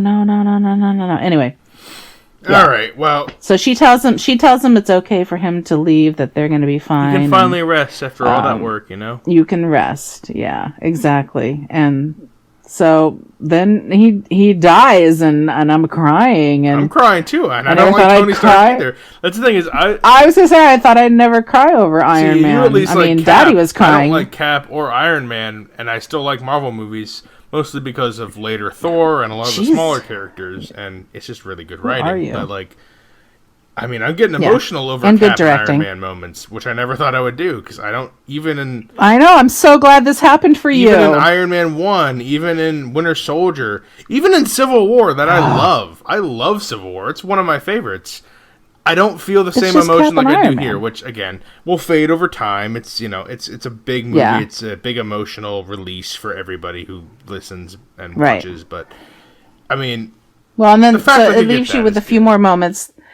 Yeah, so there, that's over. It leaves you with a few more moments where you can still cry at the end. People are going back, citizens go back to your regular life. I don't know how the fuck Peter Parker is still in high school. I mean, we're 5 years later. At the end, we This get kid time should have travel graduated by issues now. that I would like to at this point. That's what I'm saying. Another Yeah. thing, I mean, Cap's going to go back in a second here. We'll get to. There's problems with that. Yeah. But, Well- I mean, it's Well, a we very got imperfect Tony's world. funeral, so they have. It's a very imperfect world. Yeah, Brennan Snyder. I said that one. The funeral, yeah, they have the funeral at the cabin where they've been living, where he and Pepper and their daughter have been living, and there's a good, a couple of moments between Pepper and Happy Hogan, who was Tony's driver. So this is what I'm from crying at the most. the first. I'm crying the most Yeah. at. about a cheeseburger. I'm crying the most about crying about the Favreau cheeseburger. being such a person there. Because, all right, so for people who, Well, So Yeah. people who don't Go know, ahead. John Favreau is the one playing Happy Hogan. He's the big Right. lovable bodyguard, assistant kind of guy, Driver. yeah. Yeah. That's been Iron Man's, low level confidant for his movies as well as Right. some of the Avenger movies. And, the actor, Favreau, John Favreau, was the original director of Iron Man, the director of Iron Man 2. right. And I am so emotional here the most. I'm even emotional right now as we're recording this I can say you're starting to break up right Because- now. because it's a little meta, and I like the meta-ness of it. It is. It's He not all only is full he circle. Iron Man's. Oh, I can't believe I'm breaking up about this right now. I can't believe this is the part that I bring up. Gosh. Keep He's it not together, just the Snyder. biggest confidant of Iron Man. Without him, Oh God, there is no Iron without Man. him making such a good Iron Man movie, there is no MCU. Oh my God, I gotta stop. You're absolutely right. The combination of RDJ coming back and having this be like a seminal change for him after having such a rocky career for so many years before Iron Man. Yeah, he had his problems. And yeah, I mean, personally, his life was a shit show, and having him and then bringing in John Favreau, who had done Swingers at that point. I'm not sure what else He's done besides he that. did a couple other movies with Vince Vaughn. Yeah. I mean, he's had a career Right. renaissance since this. He did The Jungle Book. He's doing the new Lion King, but like No, but I mean before before that, before it was Iron sort Man, of like he was kind of a middling, Right. lower tier director actor. right. But I was listening to an interview with one of the people who, it might have even been Kevin Feige who said it, was just who's the president of Marvel Entertainment, Marvel Movies. And he said, we thought that this was going to work. And we pretended like this was going to work. And then as Iron Man kept going, as they were shooting and they were seeing dailies, they were like, this is actually going to work. I mean, this is like the next big thing. And when they started it, they just didn't know, but they picked people who they thought were really, dedicated to the thought and the process and to bringing this character to life. And there was nothing like this before Iron Man. I mean, there was Superman, Maybe the Christopher But- Nolan Batman were as close as you could get. but still, those never offshot into anything else. It's a different tone, but yeah, I mean, Yeah. Well, it's a totally different tone, but there was just like, they tried to do other movies, in the DC. That and they're still struggling with that, with the exception of Wonder not just Woman. DC. I mean, they tried to make a monster universe. Sony did. Like everyone's trying to make a cinematic universe now, but this was the first. And Right. Right. I mean, they had Marvel movies before this. There was they tried to make the Fantastic Four. It was supposed to be a trilogy, and they stopped at 2 because they're like, wow, 1 was not good, 2 was really bad. What's 3 going to look like, So, I mean, this had been tried, and you're doing it with these people who really were at a point in their careers, or at least Robert Downey Jr. was, where it was like, this is a make or break Renaissance kind of thing. So the fact that he was there and they spent so much screen time with him and Tony's daughter was just, I mean, it was pretty magical. I'm not gonna lie. I didn't cry. I'm still trying to pull it together, honestly. I know you are. That's why I'm still talking. Usually I don't get to talk this long, but the Favreau being there. I'm sorry. So the funeral's happening. The funeral's happening, and it's so. Do you cry over everything that's this meta? I mean, my God. When they have the behind the scenes nod, I mean, it just. Oh my God. Finish it. So they're having the film. I'm gonna. Do the Thor. The Thor's fun. Captain America has a happy ending. Just finished it. Okay, yeah, everybody's there. So everybody's at the funeral. Everybody that you can imagine in Tony's life is at this funeral. It's pretty amazing. There's one boy that I can't figure out who it is, and so afterwards I have to look it up, and it winds up being, it winds up being Harley from Iron Man 3, and I was like, that's fairly brilliant. I mean, that's something that I didn't catch. So at this point, the only thing that's need to be left is that those stones need to be returned to their time frame, and so Cap is the one to do the duty, and Bucky's there, and Bucky, tells them goodbye, and they have a line that they do that's a repeat line from Captain America, the First Avenger, which this got me all teary because, Steve says... I said I can't be the only one crying. Well, right now, between the two of us, you're the only one crying. Yeah, but that doesn't count. We don't count. So there's a line between Steve and Bucky about, don't do anything stupid. How can I? You're taking all the stupid with you. And Steve gets back in the thing. And I realize at that point, I'm like, he's not coming back because he and Bucky just said that was their way of saying goodbye. That's their goodbye message. And I love Steve and Bucky, so I'm getting a little emotional. And Steve is gone. And we gotta finish it. We're almost at the end. We just gotta finish it. I know. And so it's 5 seconds. He's like, he's going to be back in 5 seconds. And 5 seconds passes. And guess what? Steve doesn't come back. And everyone's panicking a little bit. And we notice that Bucky noticed, I think it's Bucky who notices that there's somebody sitting out near the lake. And it's Steve. And not only is it Steve, but it's like 103-year-old Steve. It's like Clint Eastwood, Stan Lee, Steve. I know. And the first thing I noticed when they went over to talk to new old Steve was that he had a wedding ring on. And I was just like, oh my God. And I'm saying these words out loud. It's very quiet in the theater. And I'm like, oh my God, he's married. Oh my God, he's married. He's married. And then I'm like, it's gotta be Peggy. And, anyway, in what everybody should know should be a really big moment, he hands over the shield and the mantle of Captain America to, Sam Falcon, which, good choice. It's somebody who doesn't have any power. And Bucky. I mean, I don't like Bucky at all, so of course I'm cheering for Sam, but like... I love Bucky. I understand Sam better. I mean, I understand that it should go to Sam, and I know the mantle in the comics has gone to both. Yeah, I agree. But, Sam is a better Sam is less choice. problematic, and, Bucky's not too far out of, being out of rehab and cryogenic, Yeah, Bucky's arc freezing. Enough. I think we can go with Sam. Yeah, Bucky is not arced enough, but he's not ready to take over the mantle of Captain America. So he basically hands it over, and, for the extra 1 minute or whatever that he was gone, it looks like he's lived a different life. And I'm confused and happy-ish. And then there's a little blurb at the very end where we see a house, and they pan up, and we hear a song from The Winter Soldier that Nick Fury is playing when he's in Cap's apartment, and the song is called "It's Been a Long, Long Time," and he is having his dance with Peggy, and this is probably back in the 50s, I'm guessing, late 40s or 50s, and he and Peggy wind up together.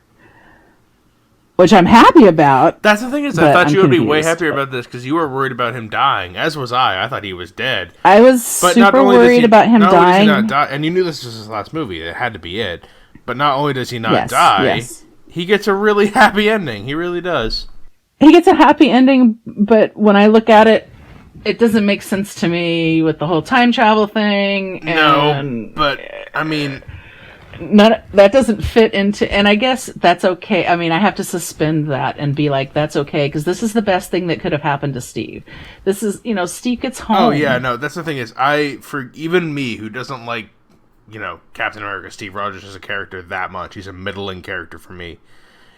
I prefer this fate to any other at this point, especially considering Iron Man's already sacrificed himself. Like, I figured once he was getting flashed away to go to Return the Stones, he wasn't coming back. He was going to have happy ending with Peggy, and, even though I don't care about him, even though it kind of breaks some rules, I would rather this than anything else. Yeah.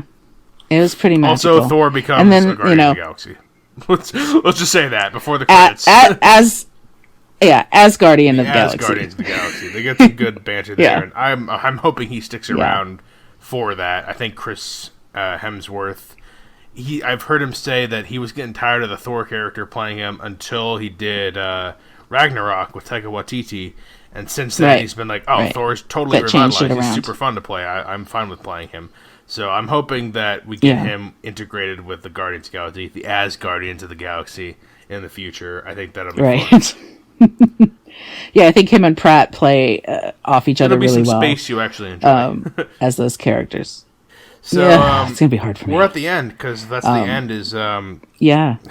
The 50s with... It's the end game. With Peggy. And he's with Peggy, his love, and he gives her a kiss, and every person that's a Steggy fan is losing their mind, and I'll have to carry it now. I'm trying not to think about Favreau at all. So, I don't want to. We're close to 2 hours. We usually don't run over an hour. We're going hard on this, and I knew it was only going to be two of us, because if we had anyone else on the show, it would be just too long. But this isn't about being in line. I said that even from the beginning. I was trying to keep you in line. They might have kept us in line, though. They might have been like, stop talking about that. It's the culmination. Yeah, I got to shit on Captain Marvel a little bit. Who, again, I had to reel you back from Captain Marvel for a little bit. So she's not the worst character, but you're right. Overall feel and resonance as you cry talking about this movie. What do you got? I'm gonna go with a 0. No, this is a 5 for me. I'm telling you, it was a 3-hour movie that lasted 45 minutes. I was so in, and when I saw it the second time, I thought, I'm just gonna be, kind of nitpicky now. I wanted to watch it so that I'd be able to talk about it more than just like, oh my god, did you see all the great Cap parts? I think we've covered it pretty well. I did okay with that. As far as yeah. I was just as enamored the second time. I was in the front row of IMAX, so that was a little unnerving, but it's a 5 for me. This movie, I would go see it again tonight, although it's very late. I really would. Yeah. I think the really only super minus on this movie is that I could have done with a little more bearded Cap. I've already given my gripes on the negatives of this movie, and I don't want to do any more negatives because I think we've really exhausted that. This is a good movie. I'm giving it a 5 as well for feel and resonance, because if I can't get through a review without crying, Brennan. then I can't. We both just cried on this review. I cry at all movies, but when I cry at the review that we are giving him a movie that I've seen twice already, I know. It's and I don't. Yeah, you're way more mushy at movies than I am. So all of us, of all the films with the Woman in My Life hosts, I am the mushiest by far. It's true story. Across the board. I'll just start. It's a recommend. Obviously, it's a recommend. If you've seen 3 MCU movies, if you've seen 10, if you've seen Infinity War, if you've seen any of the Avengers movies, if you have any... If you're a big fan of nice asses, you should see this movie. If you're a big fan of if you have any emotional resonance with superhero movies or the Marvel Cinematic Universe or just anything in general that relates to superheroes... Good storytelling. Check out Infinity War while it's on Netflix, and then check this out, because it's just... That's the way to do it, right there. You remember 10, 15 years ago, I did not like superhero movies. Before the Christopher Nolan Batmans, as a child, I disparaged them. That's crazy. Yeah, that's not something that we did. Yeah, kids are supposed to like superheroes. I didn't. You guys didn't. And I was fine with that, because they're mostly crap before the Christopher Nolan Batmans. Then they came along, changed the game, and then Marvel came along and changed the game again, and upped it to a level. I mean, you go from really like a dark, brooding, awesome Batman trilogy to a 22 movie universe of quality filmmaking. It's not like it's just crap. Right. It's really good. I'd say Oscar nominated filmmaking. It's Oscar nominated, in multiple categories. So like. It's just upped its game so much. It's hard to imagine it beating this peak as far as, box office critically. But, I mean, they've set the bar here. Who knows what they can do in the future. It's tough to imagine, but you never know. It's a recommend from me. Can't wait to see. Mama K, I'm going to go ahead and guess it's a recommend from you. I get, if you don't have anything else to do, you should, go see this movie. I mean, it's a feel-good movie. It's funny. It's everything. So do it. Do it. There you go. I mean, I could do this all day. Like we said, I don't know if it will, if you don't watch any of these movies and you go try to see it cold, like, oh, everyone's watching this movie, I'm going to go see it, and you haven't seen any of the other Marvel movies, it definitely won't make as much sense. Thinking about it back, though, I think it's 3 hours, so it's going to be tough for you. That's the only problem. That's the only hang up. If it were 2 hours of this, I think you could get through it and really like it, but... It does not feel like 3 hours, though. It just doesn't. No, really, it's a smooth 3 hours. I've watched movies that were an hour and a half that felt way longer than this.